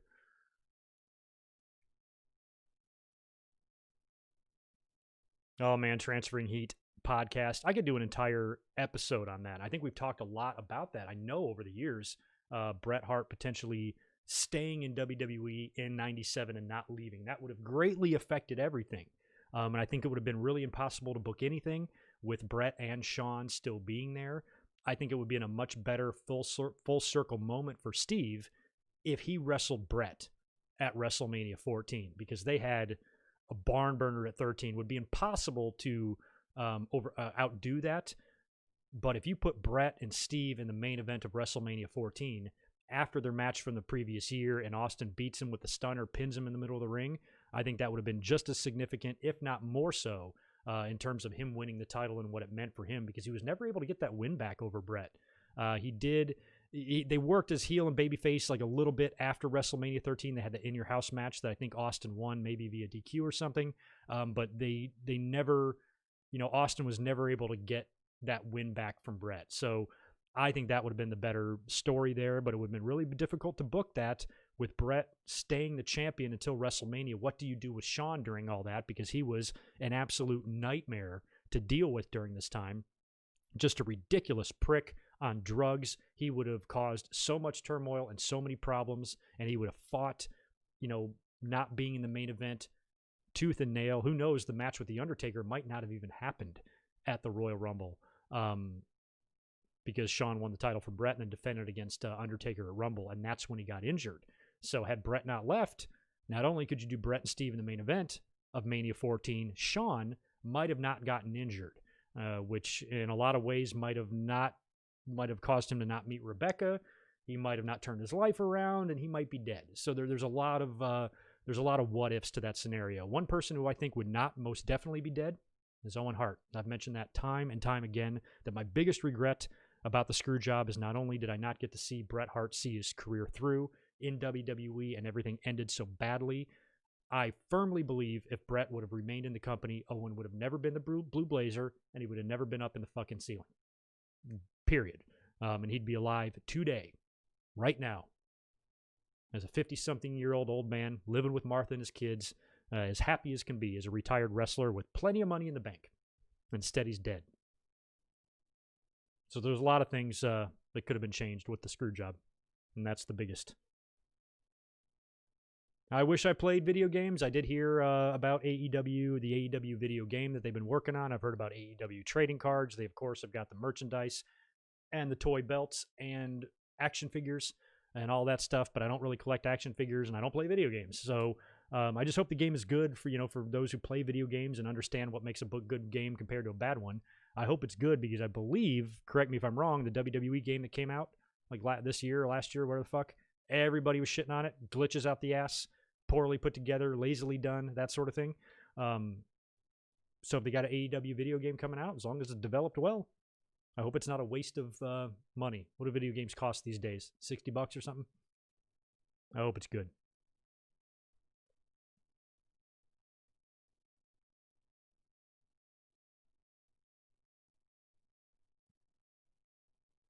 I don't think that's something WWE would do. Even if there's people there in AEW that have a rich history with Taker, I don't think WWE's calling them over right now. They want to.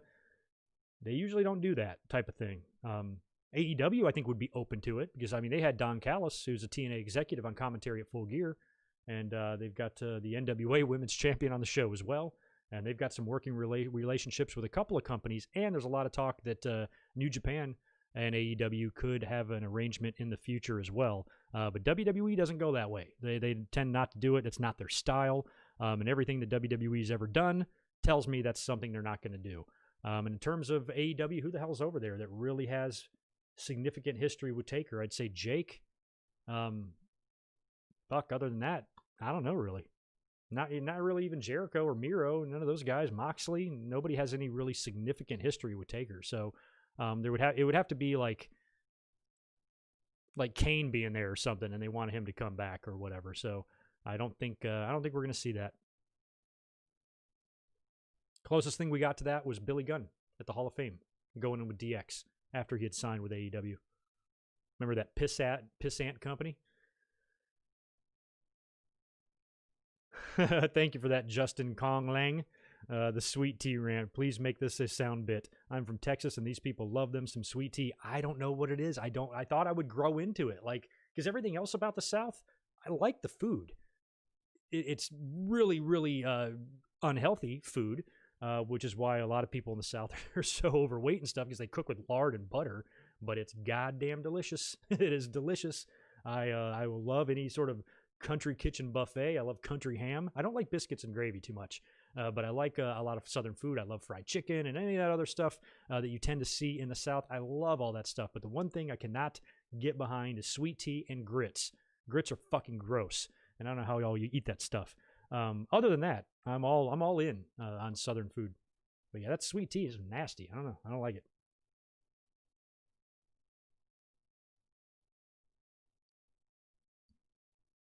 I didn't even remember that. Taker was the second guy Chris interrupted in WWF. I only remember the first one. Still, not enough history there, They didn't even have matches. Chris was supposed to work Taker in Saudi Arabia, right? And then it turned into Rusev instead. Aside from that, I know Jericho and Taker have been in the ring, but I can't remember any significant match between the two. No Hell in the Cells, no pay-per-view championship matches, I don't think, between those guys, and not enough history there for Jericho to be significant enough for them to want to bring him in for that.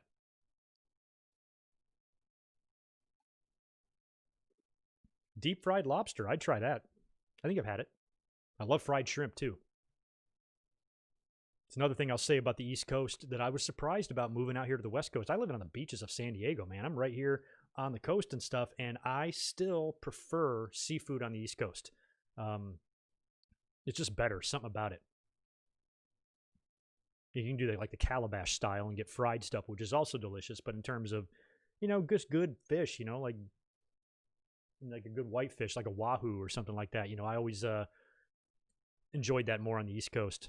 Out here we have, we've got some good tuna and things like that, but overall I preferred my seafood experiences on the East Coast. And I wasn't expecting that when I moved here. I was expecting the opposite.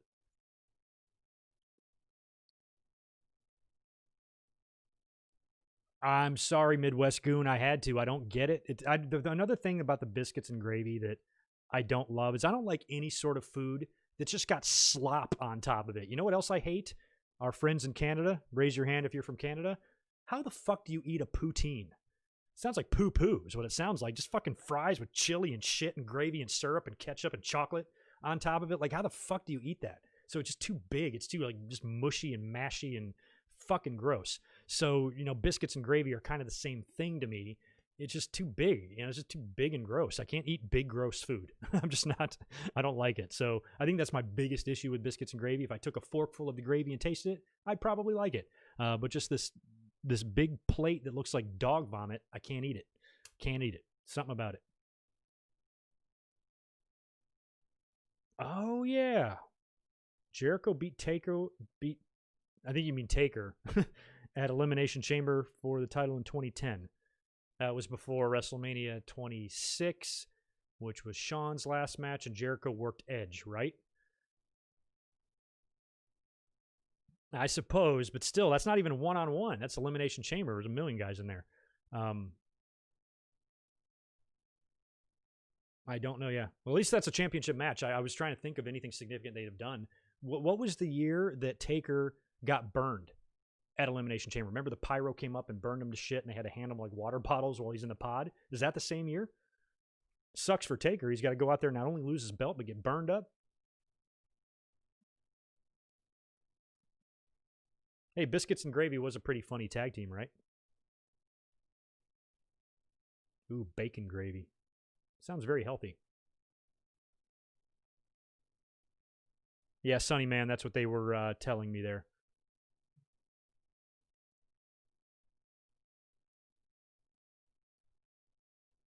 Big Show versus Jericho versus Undertaker, Survivor Series in 2009. No recollection of that either.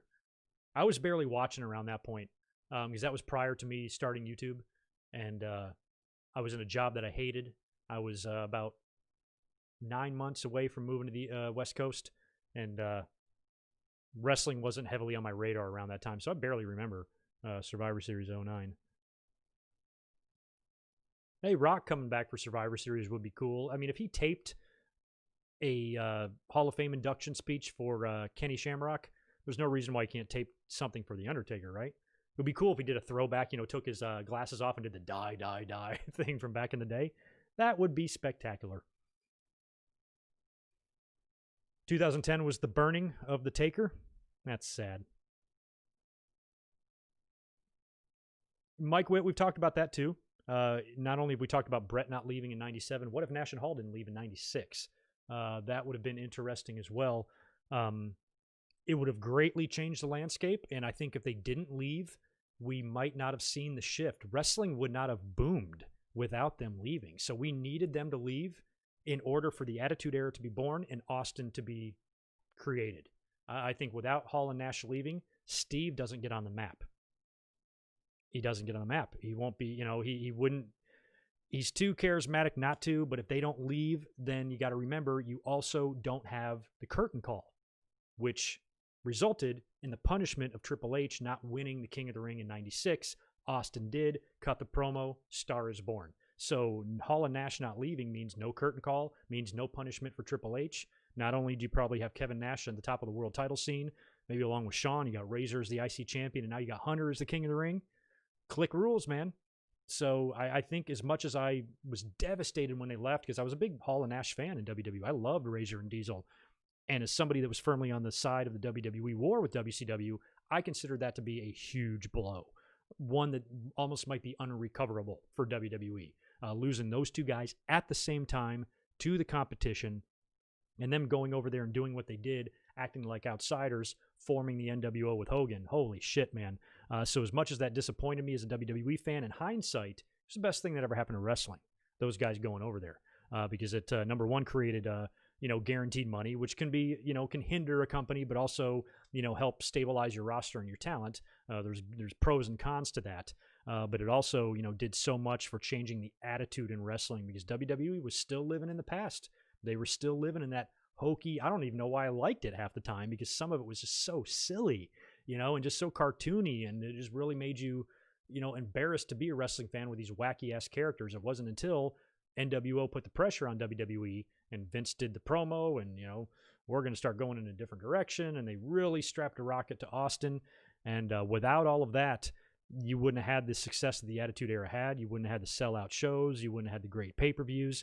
You wouldn't have WrestleMania in domes. None of that would have happened without Hall and Nash taking that initial step to leave the company. So I think things would have wound up worse if they never left. If they would have stayed in WWE, wrestling would have struggled to survive. Because I don't think they would have. I don't think Vince would have seen the need to change the product's direction as vastly as he did, without having the other company breathing down his neck so hard. Because I think he could survive Hogan, Savage, and Flair and the dinosaurs, but losing to your, back then they had top 5. I always consider it the top 5 in WWE: Brett, Shawn, Taker, Razor, Diesel. That was top 5 in the company. You're losing 2 at the same time. Both who were champions, just within the past few months, heading over to WCW. Bad news for WWE. But in hindsight, best thing that ever happened to him. Kind of like the punch that Becky Lynch took to her face a couple years ago from Nia Jax. Everybody wanted Nia Jax's head on a stick, but it was that punch that turned Becky into the man. So it might seem bad at first, but in hindsight, turned out to be the best thing that could have happened to WWE and to Becky Lynch. So. Oh, Scheme Gene. Man, those Billionaire Ted skits at the time I loved because I hated WCW. And I was happy that WWE was actually firing back. But to call those guys dinosaurs when they're as old as I am right now kind of seems crazy, especially that those dinosaurs all came back to wrestle matches in the WWE. Even Scheme Gene came back after the buyout, and he started hosting Confidential, and he was a presence back in WWE for many years to come up until his death. So they were butthurt. That's the best way to describe WWE, is they were fucking butthurt at WCW, and they tried to fire back at WCW. Yes, I am a fan of OSW. I've only seen a few of their videos, but they're funny as hell. I don't know the reference there of Boy Stable with them. Somebody mentioned to me a couple years ago that they mentioned me in one of their reviews or something, and I tried to find it and I didn't. Can't remember what it was, but I heard you on OSW or whatever. So they name dropped me for some reason on one of their shows, which I thought was cool. But yeah, I am a fan of them. They're great. They're great. Do great work. Tremendous work. They do tremendous work. Tremendous. Big work. Big work. Tremendous things. Marvelous things. Very fine people, even though they're Nazis. No, I'm kidding. OSW is awesome.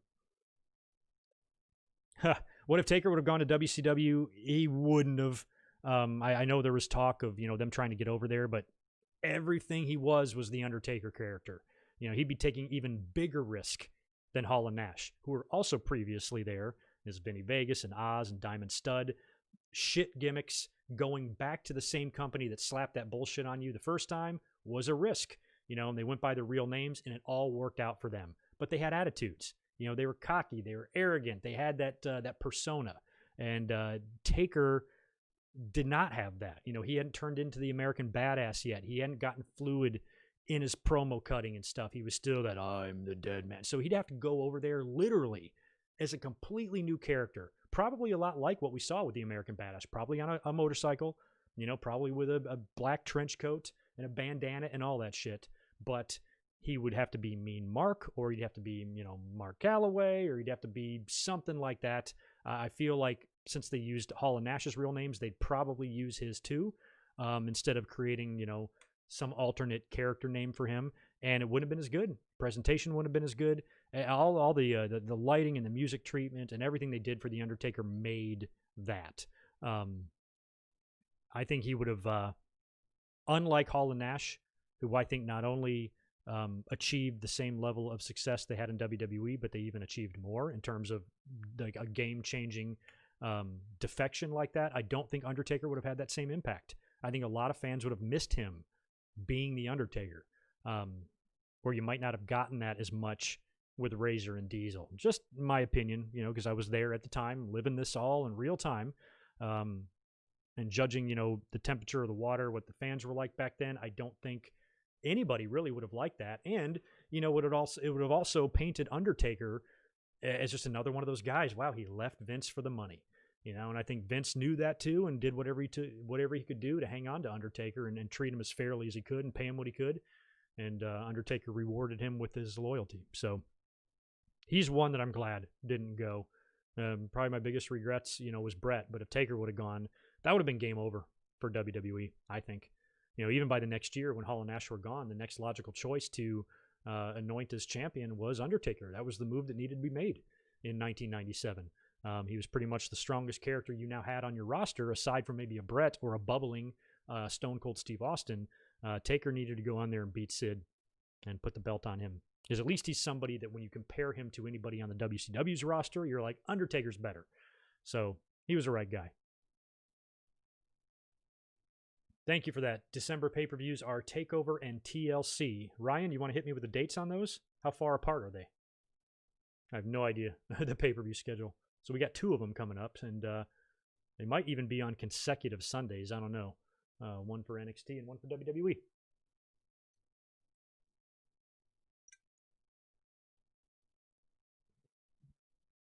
Oh, wow. You went down the Kevin Nash shoot wormhole. I got a few of them in my collection as well.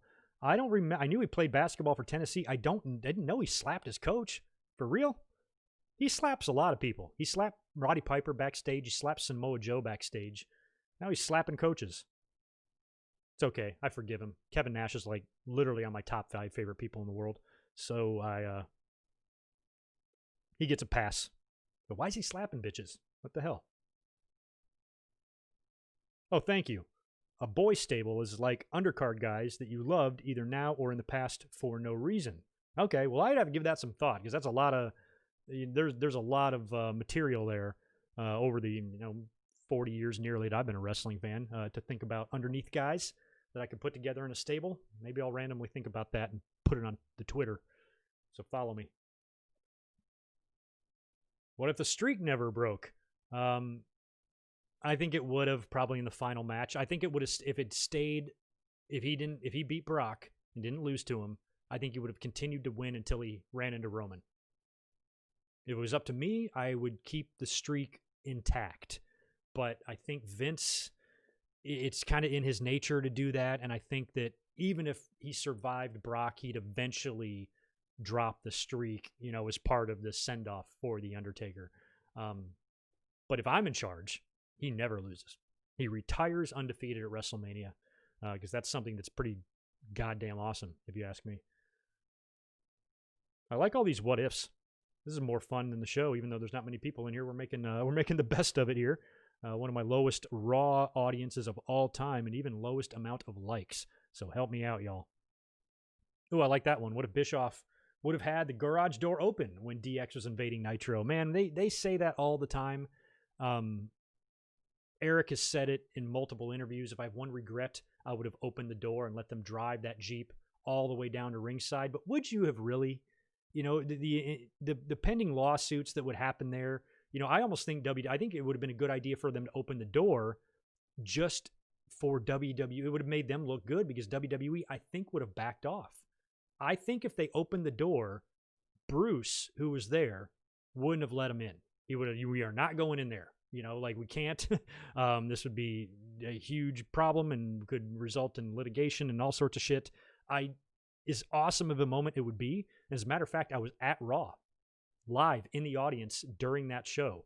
We were in Hampton for that, and I was watching the DX stuff on the Tron, which back in those days on Monday Night Raw, the audio was not that great. So you could not totally hear what they were saying. They go to DX, they're standing outside the Norfolk Scope, and Triple H's got the helmet on, and Billy Gunn's got the branches on his head, but I couldn't hear what they were saying. The only reason I knew they were doing something WCW related is the armbands said POWCW, and I'm like, holy shit, they're talking about WCW.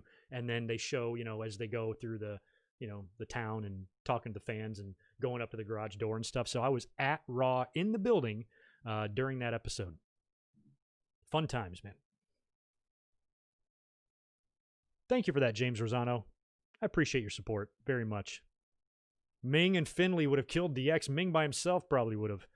That's all you'd have to do is just send Ming into the ring.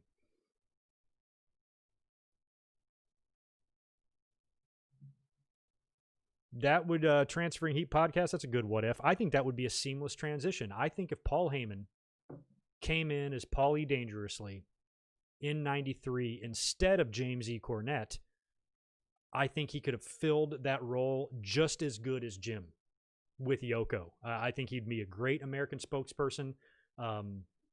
Almost maybe a better one, because Yoko is a silent killer. He stood there a lot, didn't say much, got in the ring, squashed his opponents into oblivion with his big fat ass, and was, a monster. Cornette is so high energy and he's got such a high-pitched voice. He sounds like a girl. When he talks, at least back in those days when he'd cut those really fast, long-winded promos, he's talking like the Micro Machines guy, 100 miles an hour, where Heyman has got a little bit different of a promo style, and I think he could have done just as well with being the spokesperson for Yoko. I think it would be almost equal. I think there would be very little difference between the two. I think my favorite Jim Cornette promo when he was in that role was at WrestleMania 10. Go back and watch his promo right after Yoko beats Luger. Awesome promo. Awesome promo. One of the best ones he's ever done. Really setting up the main event and letting Bret Hart know that he ain't going to beat Yokozuna in the main event, which of course he did.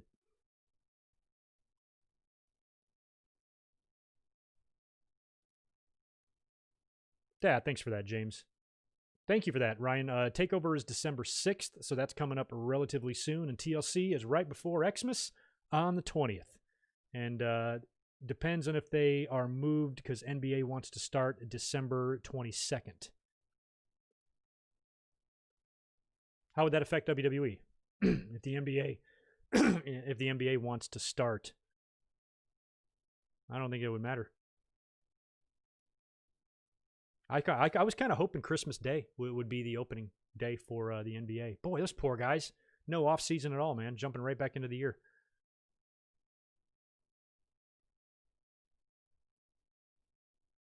Can Undertaker get a single induction into the Hall of Fame since Andre had one?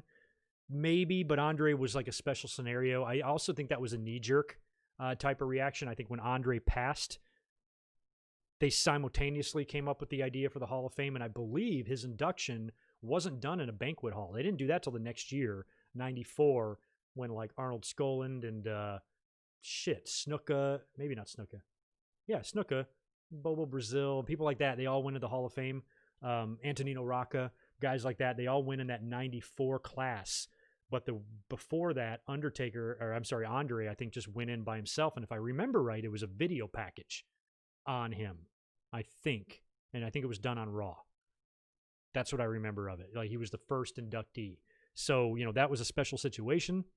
And I don't know how you pull that off, at least right now with The Undertaker, especially since we've got an entire class from last year that hasn't been inducted yet. So he could be a one-man class. The one way to pull that off is to do him with last year's class this WrestleMania.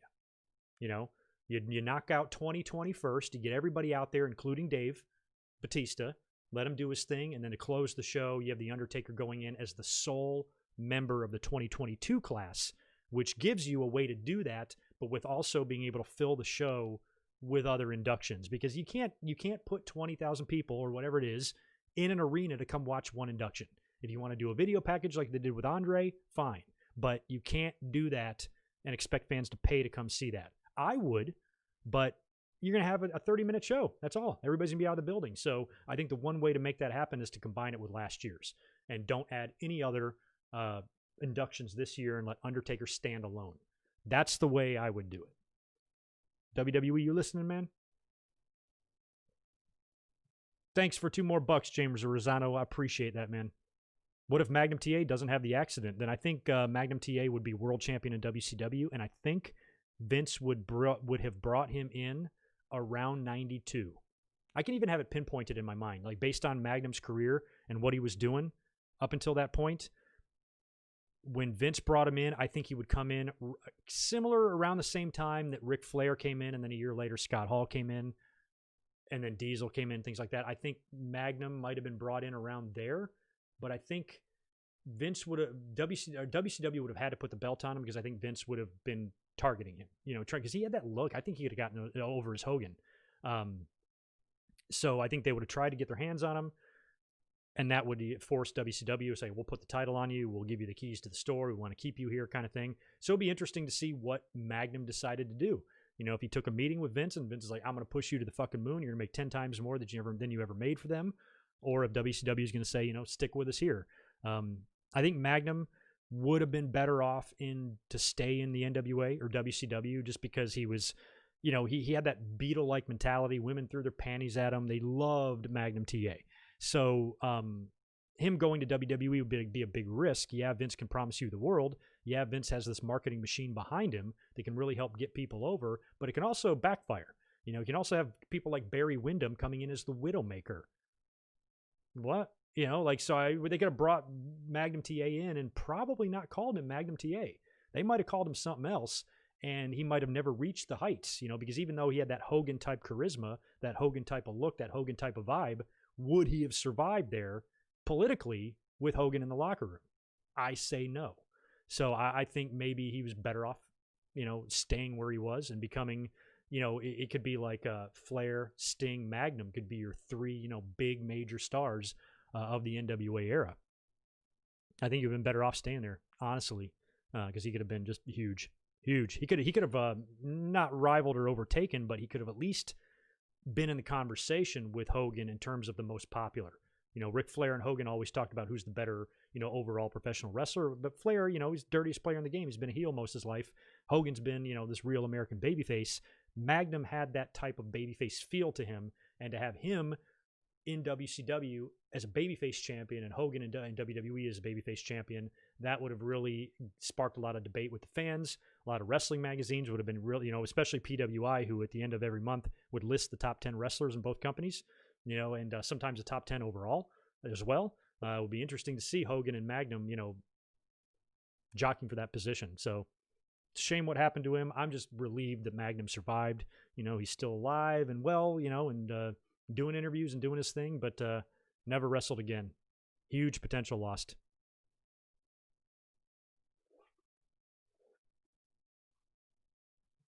I was not aware of Larry Sweeney's signing in 2010. Manager to the Nexus, sure.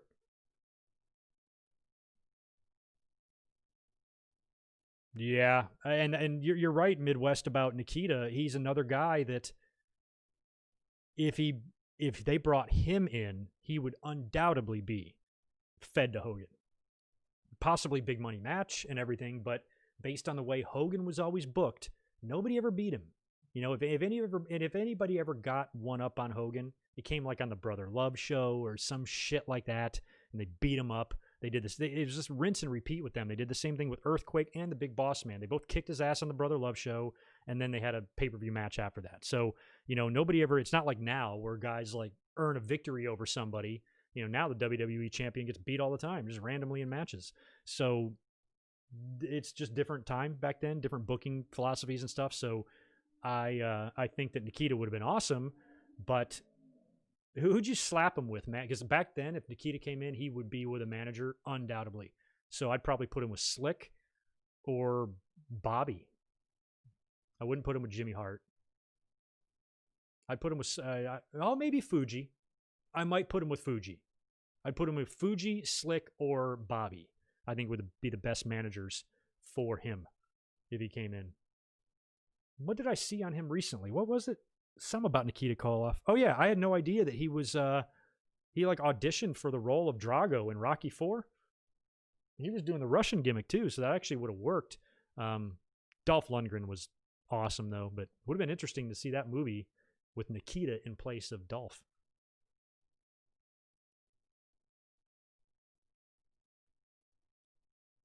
Oh my God, Ramon, you have no idea how badly, you know, and the fan in me, the delusional, you know, Mark in me back in 1998 was really hoping that Nash and Hall, because I think at that time the rumblings were that they saw WWE was turning the corner, and I think they were open to going back because Vince could probably afford to pay him more money. And they did the whole POWCW thing, and DX was claiming that Hall and Nash wanted to leave, and WCW was holding him hostage. But then shortly after that, they re-signed deals.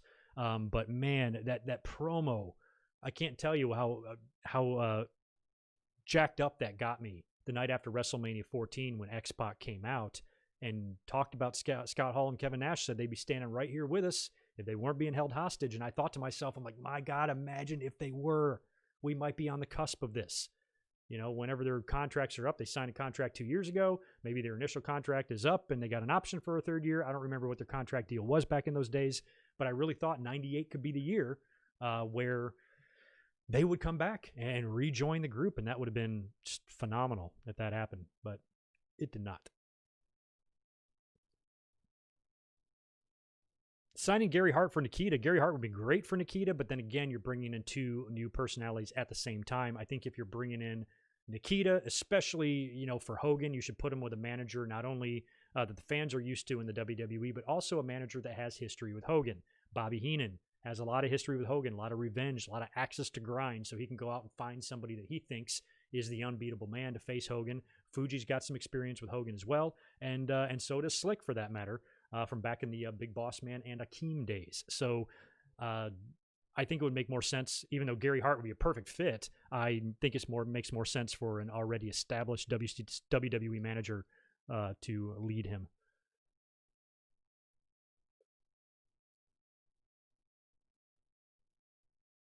Oh yeah, Rock not going to Hollywood. What a shame, man. He came in and had that match with Hogan. You know, it was supposed to be a passing of the torch moment, and that was almost the end of The Rock. You know, he left after WrestleMania, came back in the summer when Austin took his ball and went home, came in to hold the belt, put over Brock at SummerSlam, and didn't come back until right before WrestleMania 19 when he had that match with Steve. And then he was back one more time to put over Goldberg and then gone for like another year. So it's so weird that WrestleMania 18 match was set up as a torch passing and Rock was gone. Hogan was there longer than Rock. Hogan was the one that stuck around. Rock left. Sucks that he left, you know, but he really wanted to go balls deep in the acting. So it's his decision to make. But I feel like we missed out on a couple of really good years there with The Rock, and especially in 2002 when Shawn came back. And I know Rock has, you know, openly said that he'll never work with Shawn, but I think Vince could have gotten them together and put that match together, you know, prime Shawn versus prime Rock. But we never got it. Along with Undertaker and Sting, that's one of my biggest regrets. No Rock and Shawn. That would have been amazing. Shawn hit him with one super kick in that match when he was a referee. That's it. That's all we got. They were even on the same team for a short time when Shawn was in the corporation with The Rock. Deshaun, thanks for the $2. I don't think much would have happened differently if Edge never retired in 2011, because if he didn't retire in 2011, I think he would have retired in 2012 or 13. And he was already, you know, physically he was looking different, and I kind of had a different attitude towards Edge around the time of his retirement. I could feel as a fan that he was winding down. So if he never retired, I don't think a ton would change. The only thing that would have probably changed for the better is that Edge would have been able to go out the way he wanted. Instead of being told that he had to retire. So for him, I'd probably, you know, like that scenario more, but for a fan, I don't think it would really be any different, you know, in terms of how we look back and how we view Edge today.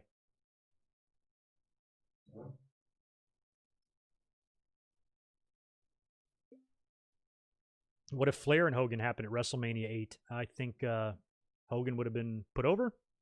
And that would have been it. I think that was the whole plan all along. I mean, WWE, that's what they wanted to do. You know, they're bringing in the NWA's top star. It's one thing to give him the belt in the Royal Rumble, but to beat your poster boy at WrestleMania as a heel, not what they did back then. So I think it would have been three punches, boot and leg drop. And I think the Flair, and even though that's a match that should have happened in terms of the magnitude of it on the marquee, Flair and Savage was infinitely better than Flair and Hogan ever would have been. But still bizarre. They didn't go with that just because, you know, Hogan and Andre wasn't Kurt Angle versus Shawn Michaels. You know, it was the shittiest match of all time. But, you know, just the magnitude of it is what put the people in the building that night. And I was one of them. What if Benoit would have not done what he did? Well, what do you mean by that? Does he also not have CTE? Because I think his brain was applesauce. So even if he hadn't done what he did, I think he'd be crazy, or he'd have some serious problems right now in terms of brain function and things like that. if he was of sound mind and body, I could see him in AEW with Jericho, maybe even being like a managerial role, an Arn Anderson type of role, something like that. Maybe just be an agent backstage and maybe occasionally turn up on TV. Maybe wrestle to the same frequency that Billy Gunn does. You know, because Benoit, shit, how old would he be now? Late 40s, I think. Maybe even 50. So, like Jericho, he was in a little bit better shape than Jericho, but still, I don't know. Be cool to see him there, though.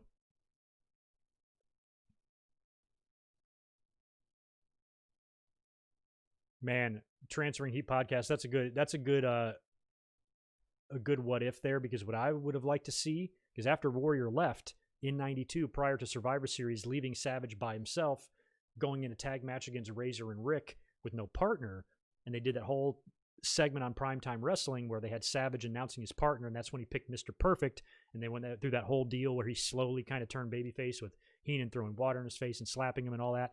So Perfect was kind of like their only option for that. But imagine that night on Primetime Wrestling, if Randy Savage says, "You want to know my partner? It's Sting." And Sting shows up right next to Randy, comes into frame, surfer hair and the whole deal. And oh my God, that would have been an upgrade. That's one instance where I think that would have been an upgrade for WWE, because he was 10 times better than The Undertaker in the ring. And with his promos and everything, you know, they're probably equal in look. Maybe Warrior had him beat by a little bit in the look department, but not by much. Sting had the charisma. He had everything. He had the size. He had the look. He had the ability in the ring. He could talk. He was a character. I don't know how WWE would have ever gotten their hands on him, though. That would have been tough to get a hold of him. They would have had gotten lucky with some contract shit or something there. No, Benoit's death is not suspicious. He 100% did what he did. Benoit would be 53. That's right. He was 40 years old, wasn't he, when that happened? My God. Would Austin Hogan match be on the level of Rock and Hogan? I think so. I think, again, it goes back to that marquee thing. I think Rock and Hogan gave us the better in-ring match, even though it still wasn't great. You know, Hogan is so damn old, but Rock is athletic as shit. You know, even back in those days in 2002, he was fucking so crazy good. So I think the match in the ring, even though it wasn't the best match of all time, was better than what Austin and Hogan would have done. And I also think that if you put Austin in the ring with Hogan, you don't have that crowd reaction. Toronto had just a raging, mega huge boner for Hulk Hogan in that match because, you know, The Rock was on and off heel and babyface, and some fans, even when he was a babyface, didn't like him and shit like that. There were very few people that had criticisms of Austin. So it would have been, it's hard for me to envision the fans turning on Austin at WrestleMania 18 the way they turned on The Rock. There could have been definitely some cheers for Hogan. I still think there would have been, but not to the level. I mean, they made it to where Rock was the heel in the match. I cannot see them doing that to Austin. He was way too beloved. He hadn't even taken his ball and went home yet. So, you know, it's not even like they had that reason to hold it against him or anything. They had no reason to hold anything against Austin at all. He was just off of his heel run in 01, but I think a lot of fans were relieved that he was back being a babyface because his heel run didn't stick. So, you know, maybe that heel run would have hurt him prior to the match, but I don't think it would have been the same as Hogan and Rock. And it might have been a situation to where the fans, yes, they're engaged, but maybe not as much because the fans were the true heroes that night. Without that fan reaction, that match is garbage. It's better than Hogan and Andre, but it's not good. So you needed that, and that's what made the match so special. That's why it's looked back on as one of the best matches of all time, was because of how the crowd acted. So it's a big deal. It's a big part of it. Yeah, and it would have been a lot of punches, stomps, and eye rakes. I mean, Austin was ground-based at that point. He was only a year or so away from retire, about a year away exactly from hanging him up for good. It's not like he's going to be doing moonsaults and shit in there. And Hogan is stiff as a board, you know, the way he works anyway around that time. So I think the match would have been fugly and wouldn't have came off very well. What if Tully would have came back to WCW in '89 instead of failing a drug test? I think he would have picked things back up with Arn. That's about it. I don't think Tully going back would have had that big of an impact on the industry at all. I like Tunney, but What if Trump shows up at WrestleMania next year like Pete Rose? Well, he'd have to do a bunch in a row. I don't think you could do that with him. Plus, he can't take a tombstone or anything. He's too fat. So Pete Rose, I think, was more fun because he kept showing up like year after year. Trump wouldn't be fun. Half the people would be pissed that he was there. So Pete Rose was always a hoot. And I was at one of those WrestleManias. I was at the third one, or the second one, I think, that he appeared in at WrestleMania 15 when he got beat up by Kane again.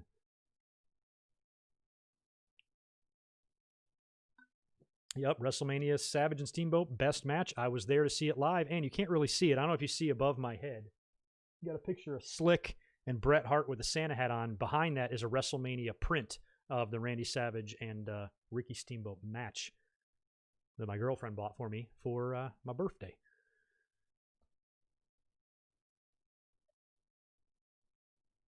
Ooh, oh yeah, Perfect and Angle.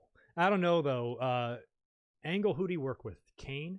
That match was thrown together, so it didn't really need to happen. But Perfect wasn't at Kurt's level. When he came in kind of as a guest at the Royal Rumble and was on TV a little bit, he was there to put people over. And I think if they would have had him come out strong after the Royal Rumble, win a bunch of his matches, maybe even win the Intercontinental title or something, that is actually what I would have done. What was the IC Championship match at WrestleMania 18? I have no fucking earthly idea. Was it Jericho? Jericho and Regal was the year before. I don't remember. So whatever it was, I would have put the IC title on Kurt and then had him face Angle for the title at WrestleMania. That's what I would have done. Nothing wrong with Angle. Backtrack and win the IC title. Why not? What's the worst that can happen?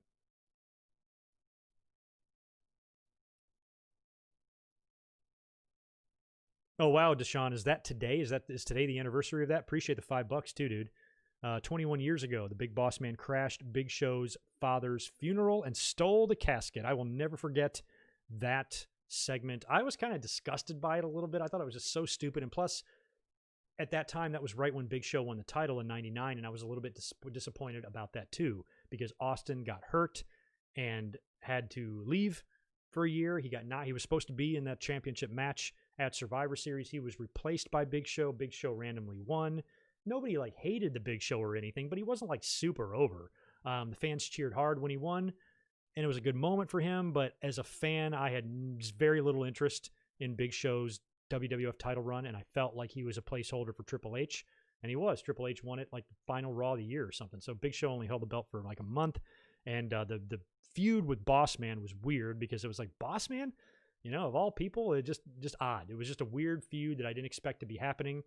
Boss Man was fucking around with Al Snow and Pepper and Kennel from Hell matches, and next thing you know, he's feuding with WWE champion. It felt out of place to me, and I wasn't a big fan of the angle. But I was a fan of how comically ridiculous it was. I mean, dragging the casket with Big Show jumping on top of it. And cool for Big Show to be cool with that. I believe at the time, and I don't remember now. I want to say at the time his dad had already passed away, but maybe not. Maybe his dad passed away a few years later. I don't remember. But not my favorite. Not my favorite angle. Yeah, Benoit wasn't at WrestleMania 18 because he was hurt. No, Benoit and Angle was not the IC title match. Benoit and Angle worked 17. Angle worked Kane at 18. 17 was a really good match between Benoit and Angle that Angle scored a quick pin on. That was another match. Both of Angle's matches at 17 and 18 were thrown together last minute. I remember Angle didn't have an opponent because he dropped the belt to The Rock at the previous pay-per-view. He didn't really have anything to do, and they just slapped him with Benoit because they knew it would be a good match. And I think the following year, I remember Angle being on Raw saying, I don't have a match for WrestleMania yet or whatever, and that's when they made the Kane thing. So they never seem to know what to do with Angle around WrestleMania time. I still don't know what the Intercontinental title match was. Oh, there you go. I knew it was an opener because I knew that I was getting the Regal thing confused because I think at 17, Regal and Jericho opened. So Regal opened as well against RVD. So yeah, I'd have put the title on Hennig and had him wrestle Angle. Whew, that would have been good. Not as good as Shawn and Angle at 21, but pretty damn good. And it would be a good torch passing moment, The battle of two Kurts, both wearing singlets. Who will survive? No, the next big thing could have been Benoit in 2002, but then, Benoit had already been not only in the business for 12 years around that point or more, he had been in WWE for 3 or 2. So, I don't know. I think it would have worked in terms of Benoit because he wasn't much of a promo guy. He was more of a crippler, a killer. Even back in WCW, when he'd just do his promos, he'd do that hand rubbing thing. He's very kind of quiet and subdued. Put Heyman with him, and Heyman is there to present his guy as this killing machine. Could have worked. What if Punk answers The Rock's phone call from Raw? That would have been fantastic. He called him right in the middle of the ring. That was during the filming of Fighting With My Family, I think, right? Oh, man. Well, anyway, this has been fun. I think I'm going to put myself out of my misery here since this was a quiet chat tonight, but I appreciate you guys hanging out. This was fun. Once we got through the Raw results, talking about all these what-ifs and hanging out and shooting the shit with you. I'm currently working on a review for Beyond the Match. Should be up in just a few days, so keep a lookout for that.